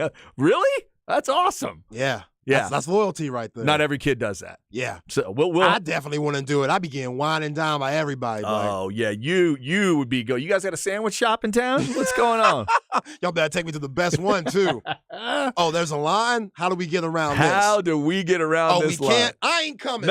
Nope, not coming. Will Hammond, congrats to him on that commitment. And again, we'll see if that is indeed how it rolls out for him. Also, I'm seeing a retweet from Flex from Chad Otutu over there at Weiss. He's gotten an offer from Arizona State. So congratulations to him. Also, we want to shout out the FBU Texas Coaching Clinic that is coming up. The Austin camp is Sunday. You've heard the fellas talking about it. Keep listening. You've heard, I know the morning show has talked to Anthony Williams this week or is going to. And I know our man Mike Harge is going to talk to Anthony Williams at some point this week. So stay tuned for those conversations. But you can also go to Flex to find out more about this camp on Sunday. Coaches that will be involved in addition to Anthony Williams, names like Everson Walls and Henry Ellard are a part of this thing. Wow. So some big time names there. And you can also check out a video from Anthony Williams on Flex. Again, this is FLXATX on socials. And if you want to check out their Twitter, it looks like at FBU Camp is a way you can do that. So at FBU Camp if you want to check it out. We get you the Flex every day at about 1:30. For the rest of the week, we'll also be updating you on some basketball stuff. Obviously, the state semis are coming up, but also Zay's been able to gather the all-district teams coming up in our two big 6A districts. So over the next couple of days, we'll talk the best of 26 6A and 25 6A. There's a lot of talent, Zay, in both. So much talent. Yeah. So much talent. We saw what Stony Point did this year. Hell of a season. We know Westlake was good every year. Buda Johnson had a terrific season. So, yeah, very proud of what 6A did in the Central Texas area. Way to represent. By the way, did we congratulate Antoine Thompson on his Coach of the Year on the air? Did we officially do that yet? Did we give him a little congrats? He won Coach of the Year for it was a regional Coach of the Year, right? I don't know if we did. Okay. Congrats, Coach. Congrats, Coach. It was all about the good luck of coming on the show. That's right. You got a rhythm. Yeah. You got a rhythm to it. Right? Yeah, that's probably more about Mosley. But, we were a little bit of it. It's probably more about that team. Uzi Button was pretty damn good. I was going to say year. Mosley, the other Mosley, Uzi. Yeah, it's probably about those guys. Congrats to Coach Thompson, and I know he's going to want to put all the focus on his team that made a great run, but we do congratulate him on that Coach of the Year. All right, Flex segment every day at 1:30 for us, and again, check out FLXATX on all your socials. Coming up at 2:05, Chip Brown of Horns247.com joins us every Wednesday. Today he'll join us from Kansas City. He's there covering the Big 12 tournament, so we'll get his thoughts on these games tonight, but more importantly, the matchup for Texas coming up and what he thinks the Longhorns need to do to keep the rhythm before the big tournament. And up next, where are we at in society with Zay? He will let us know, let me know if I need to go find a video on Twitter or, who we're gossiping about today. We'll find out on the Horn.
Chad and Zay.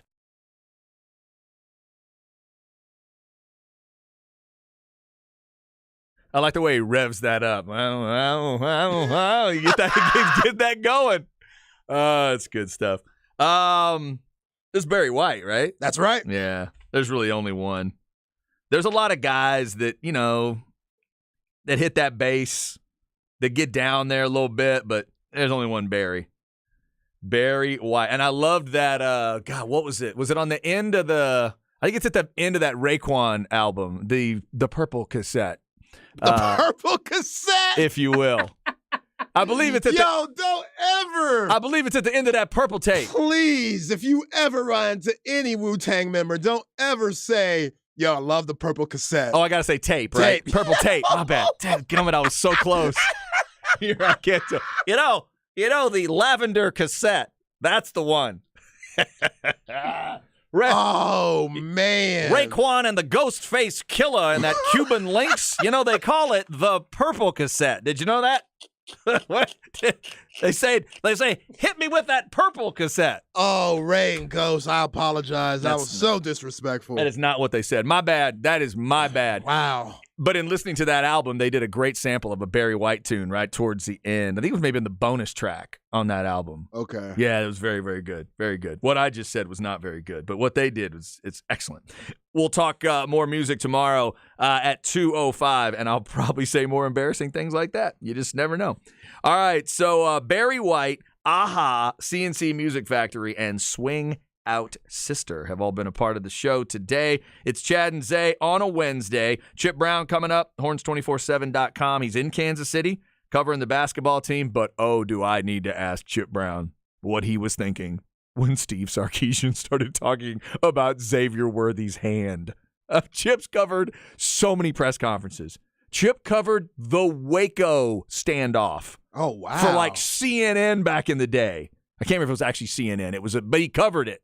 Like he's covered all kinds of things in his time. Maybe it was Dallas Morning News at the time. Anyway, he's covered a lot of stuff. I want to know what he was thinking when Steve Sarkisian started going down that road. That's just still strange to me. All right, so we'll get to that at 2:05. Right now, though, let's go where are we at in society. I think Zay needs me to look at something on Twitter. Here we go. Where are we at in society today? I saw something pop up on Twitter, Zay. We going after somebody else here? Yeah, we got to go after somebody right up your alley. Okey I know you're a doke. big AEW wrestling fan. I have become a fan. So look at this video I just sent you of wrestler MJF that's been put under fire Here for we what go. he did. Okay. The dude grabbed a cup out of a woman's hand filled with some kind of liquid. We'll get to that in a second. Grabs it out her hand and throws it on a little 8-year-old kid Wow. wearing a hoodie and a fake AEW belt. After he throws it on the kid, he chunks the water cup in the air and walks off. Wow. So people are saying that the liquid ain't water, it was tequila. And AEW Whoa. apologized. He wasted that much tequila? Yeah, I don't think that's too much tequila. I don't think it's tequila. Man, I think that. That's- Dude, I don't think that's shoot tequila. Are you if kidding it me? was, then That's a lot of tequila. Let the kid MJF, meet you a wild boy. But yeah, poured it on the kid. Kid didn't like it, so AEW apologized, and then they let the kid meet his favorite wrestler, Powerhouse Hobbs, backstage. Okay. I was going to say, so his favorite wrestler's not MJF. No. Okay. Well, the kid got to meet his favorite wrestler. That's good. Look, here's what y'all got to understand about MJF. MJF is an old school villain. He's an old school heel. He lives it out almost every moment. Now, our man Suplex Stu, who follows wrestling very closely, has told me that in a private moment, he's actually a really nice guy. Okay. He respects the business. He loves the business, but he has decided that he is going to lean into this heel thing hard. Hard. Someone told me the other day that there was a video sent out. I think it was Jeff Howe telling me this. Somebody sent a video out. Somebody in a wheelchair sent some picture to him or video for him and told him to pray for him or whatever it was, and he had a smart-ass remark for them. He is hardcore. And he cut a promo a couple weeks ago that I cannot repeat what he did on the air. It was one of the greatest promos I've ever heard, but it was treacherous and awful, and I felt terrible for enjoying it. But he is leaning in hard to the heel thing. I am not shocked that he did that. Yeah. Not at all. So I think that's the kid's mom. Okay. So he took the drink out the mom's hand and threw it on Dude. the youth, Oh, my God. the child, the kid, That is crazy, man. right in his face. That's awful. I love it. That is awful. And on some level, how old is the kid? 8, you said? 8? 8, yeah. Okay. I hope on some level the kid understands how the pro wrestling business really works so he can understand that he was a part of an incredible work. Like, I hope that was all a work, and I don't know how much of it was a shoot.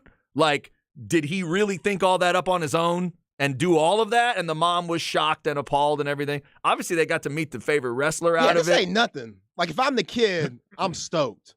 Like, this is dope to me. I'm a part of history. Right. Like, I That's hope how I look at it. That's how I hope he understands it. Like, you realize you were a part of all this. Hopefully his mother didn't take him to that event thinking that this is an actual competitive event. Yeah. Come on, dude. You got to understand. I think that's important to teach kids in the beginning because I'm still fascinated by it at 48.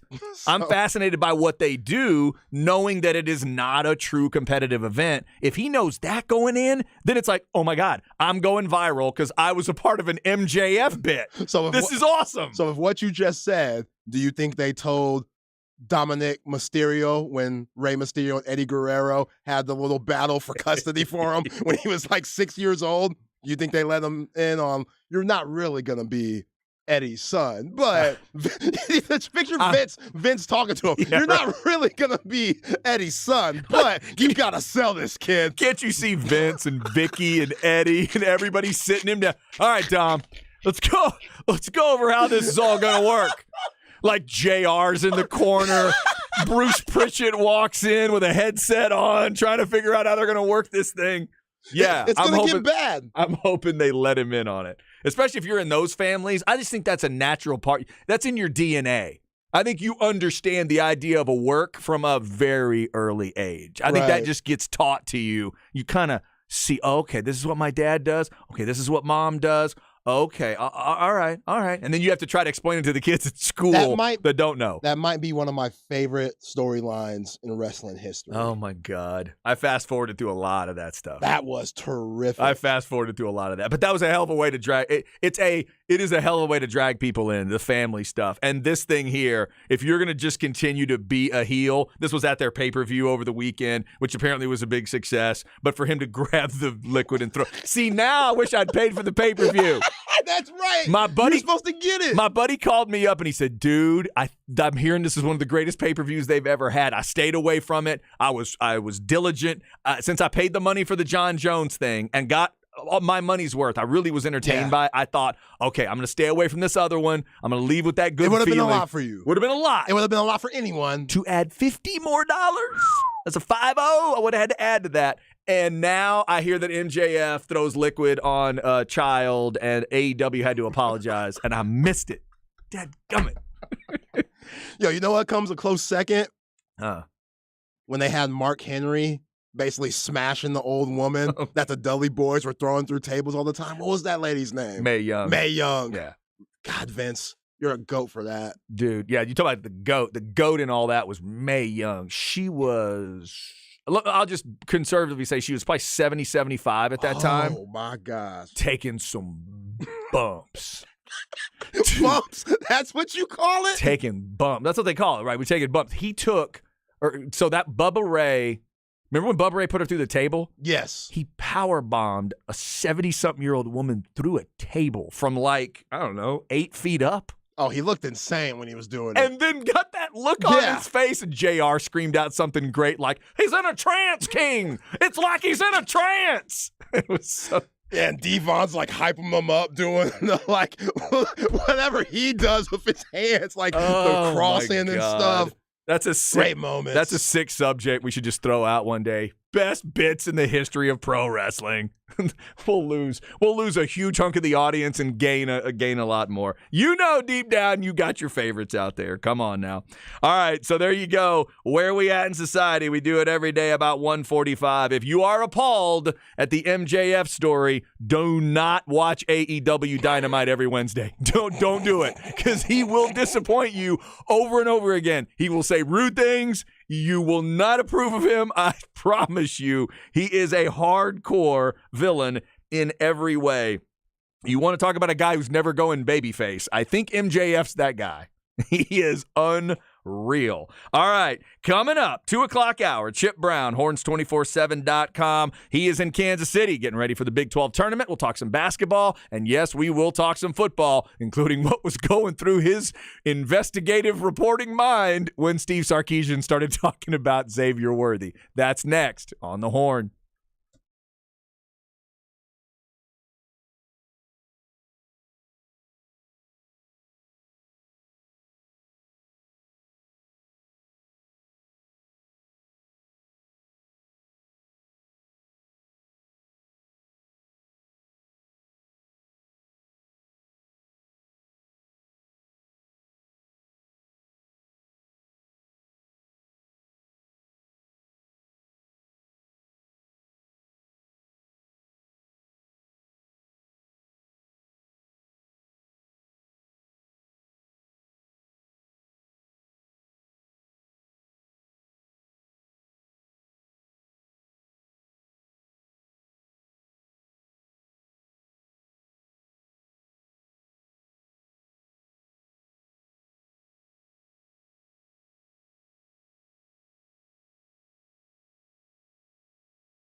Chad and Zay.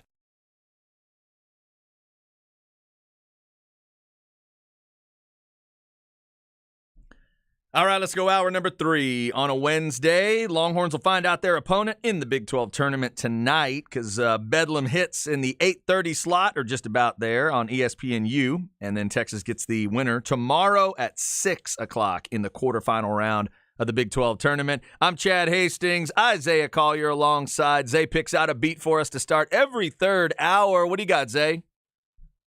Underground Kings, 3 in the morning. Okay. Bun B, Pimp C, you know how we do. Underground Kings. Okay. So this is UGK. Wow, you put that together fast. I'm just making sure. You said Bun B and Pimp C. I'm like, wait, that's UGK. Yes, that's what Underground Kings stands for. Okay, so UGK is Underground Kings. Correct. All right. Yeah. Do they have any colored cassettes that they pass out? They might. No? Yeah, they might. Yeah, they might. All right. So a little UGK beat to get us started this hour. Let's go to the Vaqueros Cafe and Cantina hotline and have the weekly conversation with the one and only Chip Brown. Check out horns247.com, the flagship podcast, that Morning Brew article. Longhorn spring practice is underway, and they've got you covered. Chip, how are you? What's going on, fellas? What's up, Chip? Oh, man, there's a lot going on. Chip, I got to tell you, there are a few people, and there are a few people that I'm familiar with, that I feel like I'm friends with in the business, that are in the media group that deals with Texas football and Steve Sarkisian. For some reason, when I heard Steve Sarkisian start talking about Xavier Worthy's hand, I just immediately thought of you. I thought of, what is Chip Brown thinking right now as he is adding this on to the injury report for no apparent reason? Take me through your thought process there as he starts to deliver that. Yeah, I mean, I think he's providing cover, for Worthy. Didn't have the year that he expected, that the fans expected. He had kind of come under some, fire, obviously, for not tracking the ball as well or aggressively as he had as a freshman, and then the 2 big drops in the Alamo Bowl. I think in doing that, Sarkisian said, I'm expecting a completely different Xavier Worthy now that he's healthy. And so, Sarkisian raised the expectations, for Worthy to have a bigger and better year in 2023. And so, okay, let's see it. Yeah. Cause it was, huh? Kelvin Banks played with a broken bone in his hand. Didn't miss a game. Sark hasn't said anything about him, but, I also think Sark, really, he likes and appreciates the way Worthy goes about his business in terms of his practice preparation. First one to practice, last one to leave. He knows the offense inside and out, and he wants to win. I mean, he definitely wants to win. And, he showed some immaturity last year by, showing frustration when Ewers couldn't connect with him. But, Sark's had some interesting takes on injuries because Ewers in that Oklahoma State game when he was 19 of 49 had slammed, a finger in a car door earlier that week on his throwing hand, and it was obviously affecting him along with a 20-mile-an-hour wind. The year before, Casey Thompson had that thumb injury that he suffered against OU. He ended up having surgery on that thumb at the end of the year. But, Sark didn't talk about that when he decided to play both quarterbacks against Kansas in that game that, Card struggled and Casey Thompson threw for 5 touchdowns, but Texas lost in overtime. So it's just a different approach from a coach when it comes to injuries. And sometimes it doesn't always do the player, justice when they're obviously struggling because of an injury. Yeah. Good point.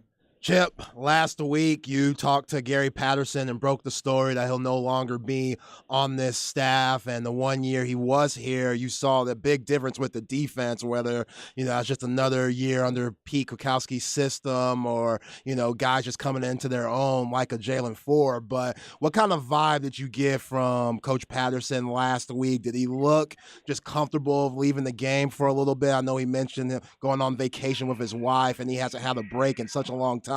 Just what was the vibe that you got from Coach Patterson last week? Yeah, I mean, I think he feels like he owes it to his family to take some time with them. He's got grandkids. He told me he rented a house in Austin that did not have a fenced-in yard for their dog, so that kind of kept his wife from coming down as much as maybe they had hoped, and so I think he needs to make good after leaving TCU and going right into the Texas job. And he only knows one speed. I mean, he told me that there were weeks where he put in 105 hours just like when he was the head coach because wow. As a head coach at TCU, he was always scouting the opposing team's offense, putting the game plan together.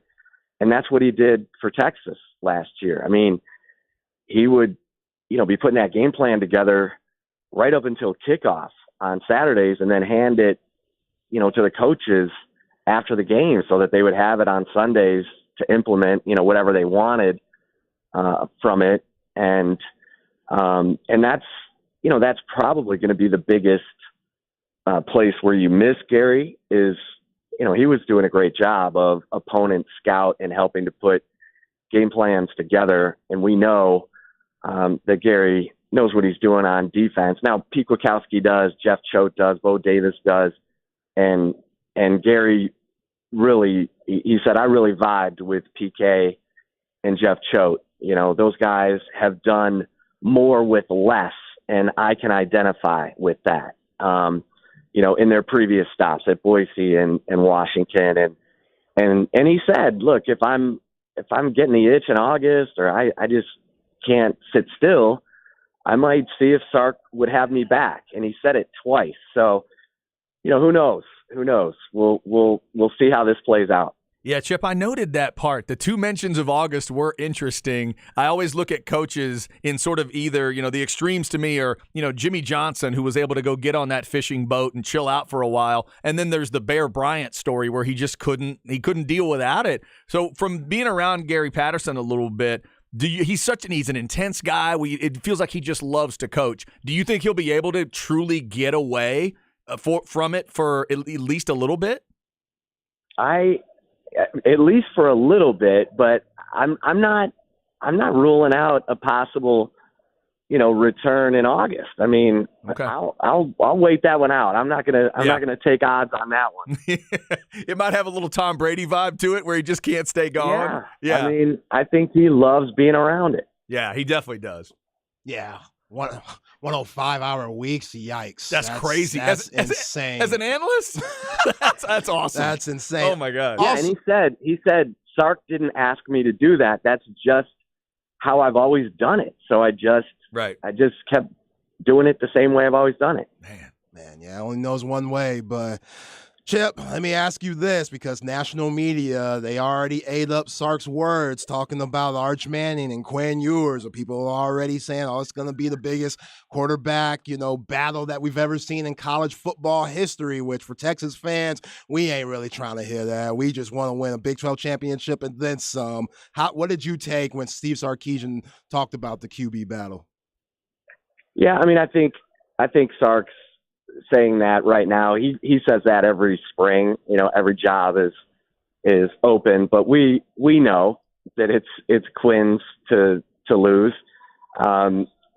Sark always talks about not liking having to play a first-year quarterback, and he had to do that with Quinn.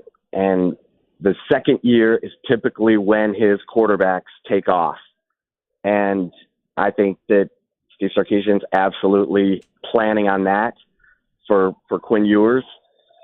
If Arch Manning is suddenly competing for the starting job, then either Arch Manning is, just this prodigy, which he could be, or something's gone really wrong with Quinn Ewers, and that's not what's happening according to, my sources within the team and around the program. They feel like Quinn Ewers really was accountable, understood last year how much he had to learn, and is in that process right now, and is, really sharp and is ready to make that jump. So, that was some coach speak that absolutely, people ran with. Which has never happened in spring football. No, that has never, ever happened in the spring. We are 38 days away from the Texas spring game.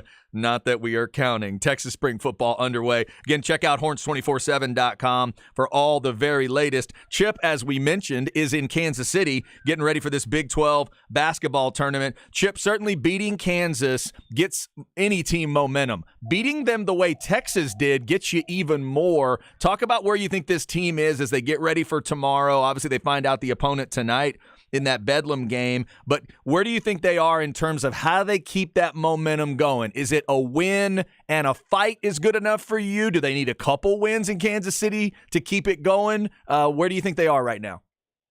I just want to see Tyrese Hunter keep playing on the level that he's been playing the last, 4 games, because he's really turned the corner. He's defending with confidence. He's shooting with confidence. He's shooting, nearly 50% from 3 the last 4 games. And he just looks like the player we saw the first 8 games of the season and late last year for Iowa State when they made their run to the Sweet 16.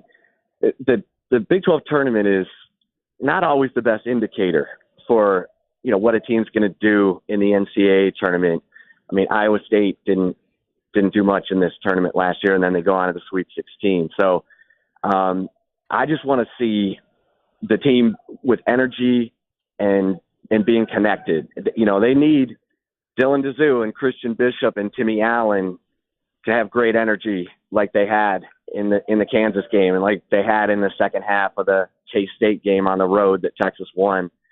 If that level is good away from the Moody Center, then I think Texas fans can feel good about, the Longhorns moving into the NCAA tournament. They don't have to win the Big 12 tournament. They don't even have to make the final, but you just want to see that energy and Tyrese Hunter keep playing the way he's playing, because he's such a good defender, and he, for a lot of the year, was letting his offense affect his defense, and he's turned that around. Chip, there's reports going around that Chris Beard is the top candidate for the Ole Miss job, and we know the charges were dropped with him down here, but did you ever think that he'd bounce back on his feet so quickly, especially for an SEC team? I know they're not a blue blood, but it's still a Power 6 school.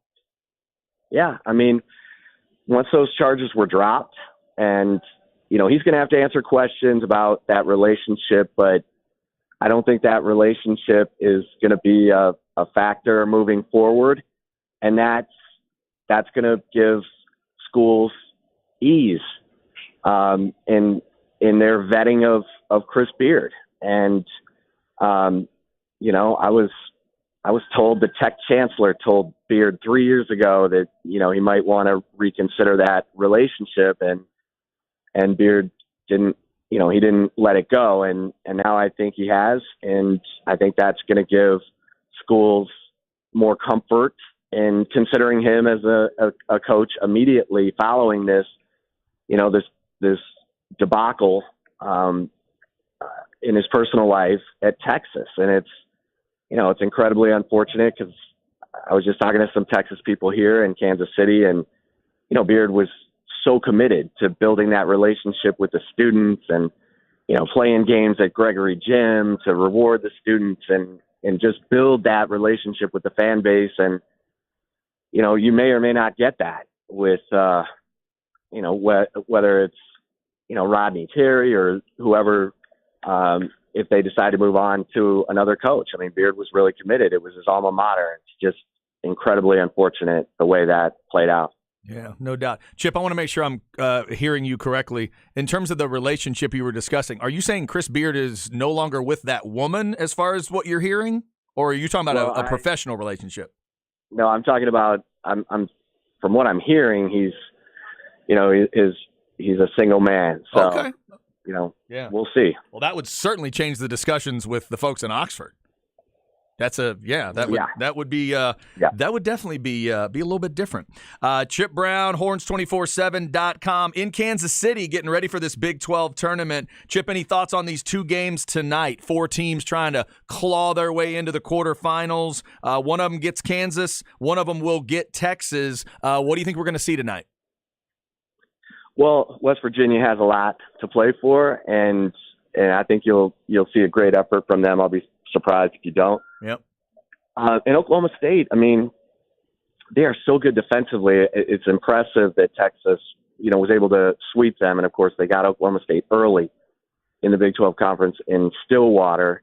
I think Texas is going to probably face Oklahoma State again, and I think it'll be a real challenge because Oklahoma State has that length that TCU has, and that's been tough. Now they struggle to score, and if Texas is moving the ball well and playing really connected, then Texas will get by either Oklahoma or Oklahoma State. But I think Oklahoma State defensively is a team you got to watch. Yeah, no doubt. All right, Chip. So you're in Kansas City. They're known for their barbecue up there.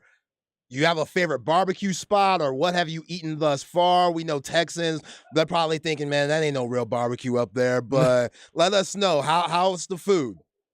Okay, so I'm a broken record on this. So it's Jack Stack's barbecue, and it's the pork burnt ends. The pork burnt ends. Right. Amazing. Like that is my absolute go-to on the Kansas City barbecue scene. Pork burnt ends. That may be the 3 best words I've heard combined today. Sounds on point. I haven't heard 3 words consecutively today, Chip, that are any better than that. Have you already had it, So or tender. are you gonna have it? Gonna have it.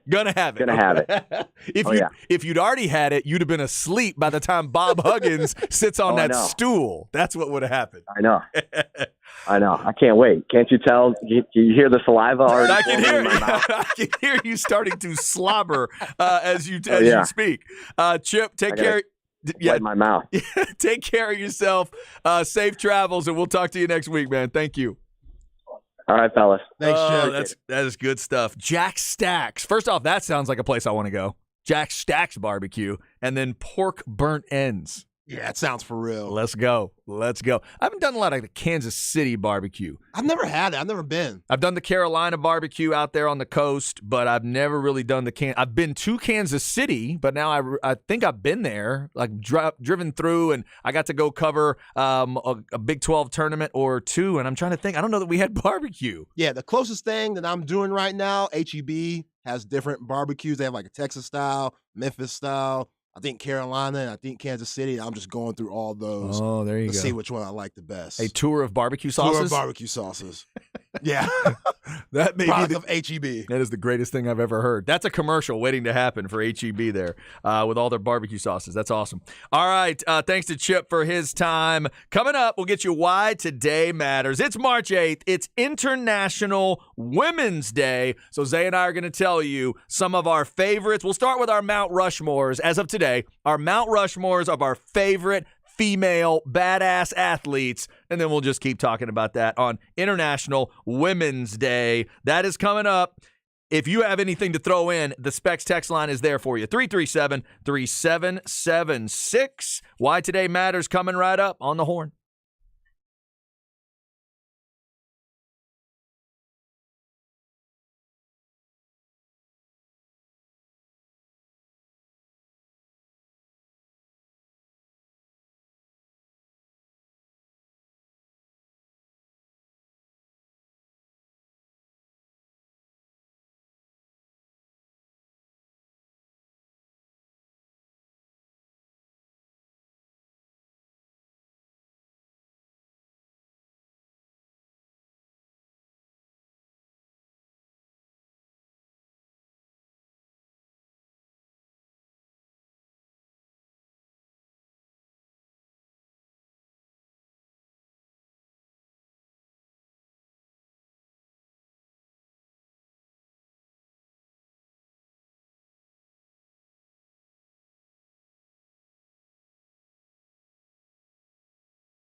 Chad and Zay.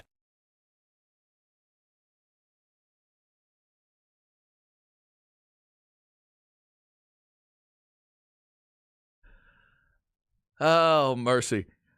It's a good start to a song right there. Good start. All right, I know I heard Biggie. There we go. Little Notorious B.I.G. here. Yeah, Biggie. What crew did Biggie have with him? Ooh, this is a good question, and I don't know if I know the answer here. Okay, what is Biggie's crew? After my comments earlier, a guess would just sound stupid, so I'm going to tell you I don't know. All right. Yeah. Junior Mafia. Okay. Junior Mafia. Lil Kim was in Junior Mafia. That last rapper you just heard, Lil C's, his right-hand man. Okay. I feel like if you'd asked me what female rapper is associated with him, I would have been able to come up with Lil Kim. Okay. I think I would have been able to come up with that. You should. Think so. Now, they didn't have a relationship, did they? Yeah, they did. They did, okay. Mhm. All right. So it wasn't just professional. It was both. It was both. Gotcha. Yeah. Okay. And Biggie was wrong and kind of dropped Kim for Faith Evans. Oh. Yeah. I see. And Kim did not like that. I can't imagine that she did. She did not like it. Most women wouldn't. Lil' Kim specifically is not going I to. think they got songs together, too. Lil' Kim and Faith I Evans? think so. Really? I think so. Diddy, you're a genius for doing that. I don't know how you got that together. You must have put the numbers down and say, you know how much payment we can make? Y'all better do this. What's the track called? Battling for the Biggie? What the heck are they going to sing about? That's my man. I will kill you. Yeah. I will take you out for him. Love Faith Evans, too, though. Yeah. It's She has a hot, Biggie tattoo on her biddy. Is that right? Hot stuff. Okay. Yeah. Well, there you go. Full commitment. Very. That's fully committed right there. Fully committed. Yeah, what's that tattoo say, Faith? I can't read it right. What is that? What? I wonder if that's a painful area. Ladies, let us know if you have a tattoo in that area. Is that painful, you think? Or is that soft tissue enough that it doesn't hurt? I've heard that tattoos that involve, like, bone, if you're down on, like, a toe. Yeah, like wrists and all that stuff. Wrists, toes, ankles. I've heard all that is really painful, but I've never heard a woman comment on getting a tattoo in the breast area. Right. The chest, like the chest plate. I'm assuming up by your collarbone. I've always thought that would hurt, but I don't know. But if you're actually in more of that, like Eve, meaty, there you go, right? Because Eve's is kind of in the cleavage area. Yeah. How much pain are we talking about? I don't know. Let us know. But Eve's tough as hell, so it probably didn't face her nothing. No, Eve was punching people. She's part of the Rough Riders. If you're hanging out with DMX and the Locks on a day-to-day basis, you're a tough girl. Eve needed no alcohol or something to bite down on during the tattoo. She was fine. She was good. She's all right. All right, let's get into why today matters. We've already had people sending us a couple of Mount Rushmores of their favorite female athletes. Let's go on International Women's Day.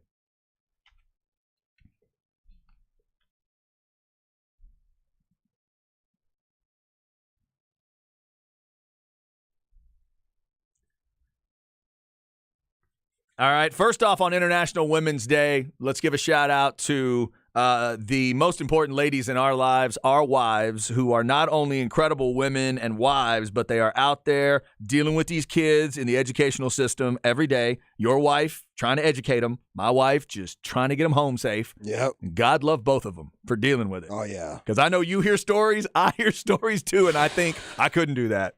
I couldn't do that. These kids be wildin'. It's unreal, some of the stuff that's going on right now. And it makes me just sound more and more like an old man when I think, we would have never said that to our elders. But that's just the way it is. So shout out to our wives. Shout out to my daughter. Shout out to all the great women out there on International Women's Day. To our moms. Yep. Great women. Love you, Mom. As well. Love all the ladies out there. So, Zay, do you have your Mount Rushmore of your favorite female athletes? I do. All right, here we go. Start off, West Texas finest, Cheryl Swoops. Okay. Yo, yeah. How cold was she? From leading Texas Tech to a national championship to my most memorable moments of her playing with the Houston Comets and, with Cynthia Cooper. That was four Thompson. titles to start out? Four titles, yeah. Like, I love those teams. And Cheryl Swoops, she had her own shoes, Chad. With Did Nike. she really? Yeah. That's awesome. Like, she was incredible. And Okay. yeah, y'all are going to see the pattern here because majority of my women are basketball Gonna players. be basketball players. All right. Next, Candace Parker. All right. Love me some Candace Parker on and off the court. Mm-hmm. What she does for Turner Sports and TNT, how she holds her own, her knowledge. I love that she comes around and does college basketball. March Madness comes about. Like, she's with that crew too because she was so good playing for Pat Summitt and them during her Tennessee days. Love me some Candace Parker. Okay. Next, Simone Biles. Oh, okay. H-Town native. Like, what she does, wow. Big talent, small package. Small package. Her bounce is ridiculous. How athletic she is. Yep. Is so impressive, and she's one of the GOATs. You know you're probably a GOAT if they rename like multiple things after you. Yeah. She's got, I don't know what the number is today. I'm not a gymnastics freak, but I literally think there are like 6 to 8 moves today that are named after her. Ridiculous. That's how good she is. Yeah. Yeah. Yeah. She's making up stuff, it Yeah, seems like. It seems like she freestyles. Like, I'm just gonna try this. Yeah. Even though you know she practices and stuff. You're like, I'm just gonna try this because I know I'm athletic enough to get in the air. Kind of like Jordan used to do back in the day where Jordan was just in the air and had the hang time. It was like, I'm just going to twerk my body like this and finish with the left. And that's what I get with Simone Biles. That's the energy I get with her. I wonder if she hands the judges a list of new things she's about to do. By the way, when this freaks you out, here's what it's called. This is what this new one's called. You've never seen it before. Right. Yeah. This is really enjoy this. Yeah. And then fourth, and definitely not last, Serena Williams. Okay. From Compton to Wimbledon. Like, come on. What she's done with the Reddit guy. Like, she just wins at every aspect of life. And looks great, too, while doing it. So that's my 4 right there. There you go. All right. Well, we're going to actually end up sharing half of our list. All right. We're going to share 2 of the 4. I got Candace Parker, and then you'll have to excuse me because I'm going to throw 2 tennis players on there because I do love my tennis. I'm going to go Candace Parker, Martina, Serena, and Ronda Rousey. Yo. That's what I'll put on my mouth. I like the Ronda Rousey. Because Ronda has a great distinction for me. Dana White once joked about a women's division in UFC and said, yeah, right, yeah, whatever. Ronda Rousey is the single person that convinced him he was probably wrong, and now there are 115, 125, 135. There are 4 women's divisions because of her. Damn. She started all that. She made him believe it was possible. So I'm going to go with Ronda Rousey because during her run, she was such a badass. When she would get, as long as if you let her get a hold of you, she would get you in that arm bar, and then you had a choice. Do you want a broken arm and be tough, or do you want to quit? One of the 2. Those are your choices. Yeah.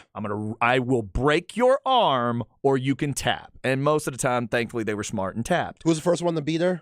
The first one would be Holly Holm. That's right, Holly Holm. Who damn near kicked her head off, and then Amanda Nunes sent her home. Yeah, Nunes. Nunes took her out.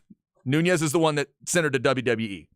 After Nunes did what she did, Ronda realized, I don't think I have the drive to do this exact thing anymore. I'm going to go do something else. Yeah, Nunes was on a whole nother level when she came in the game.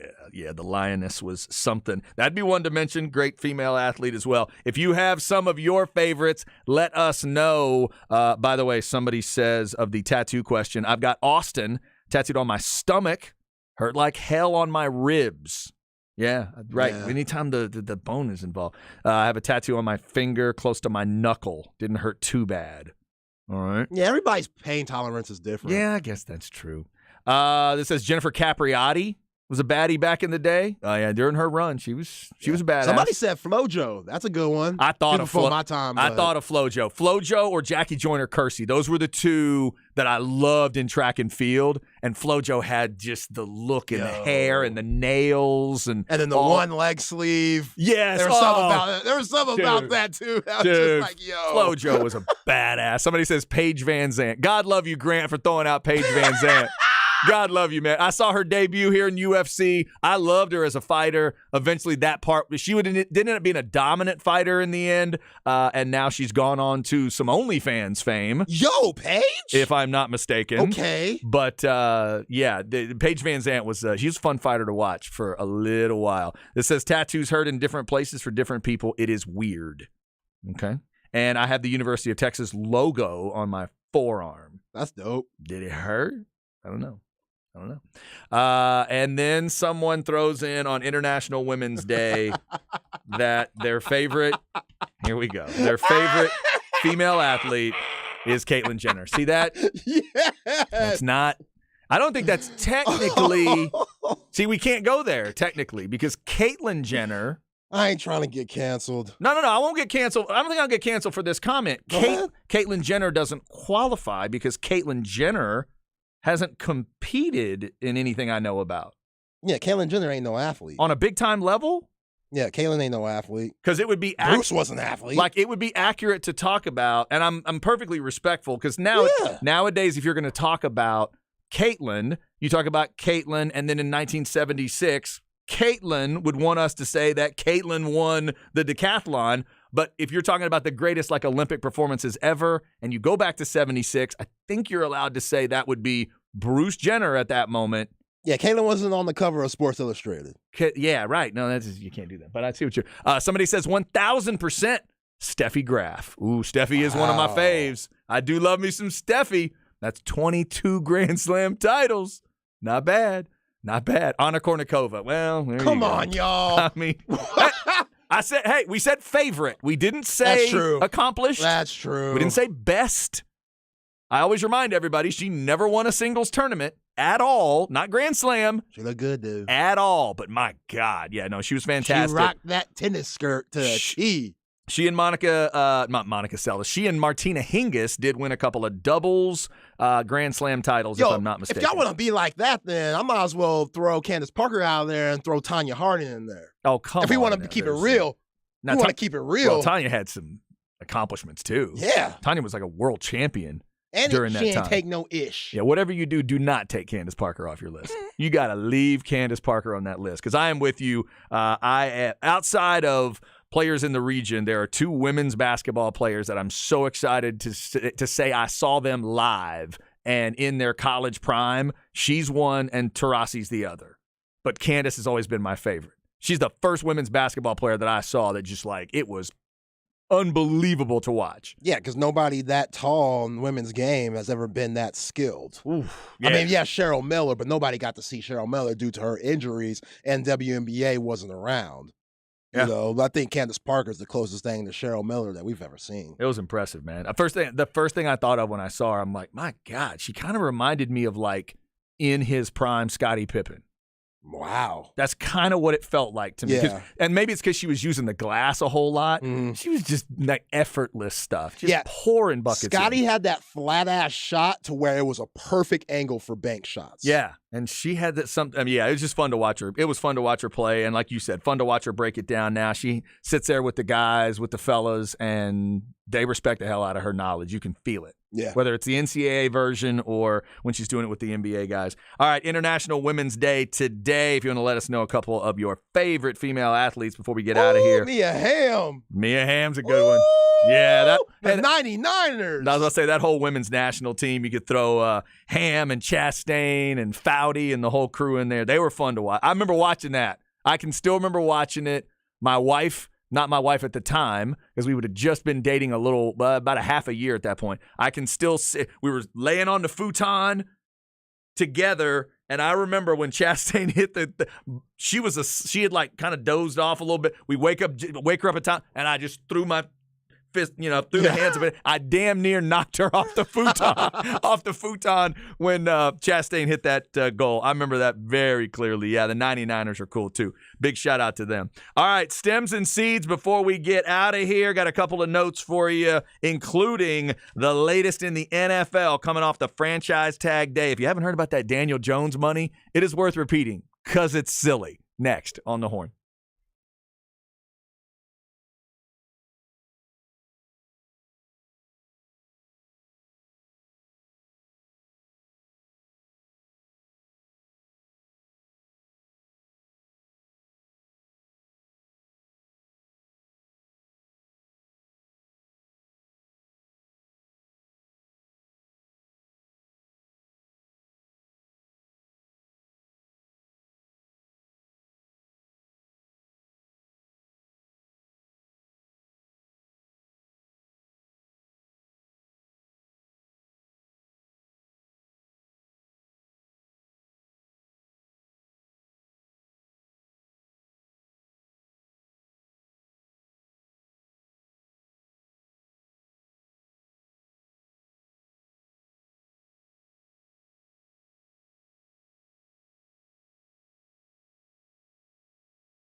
Chad and Zay.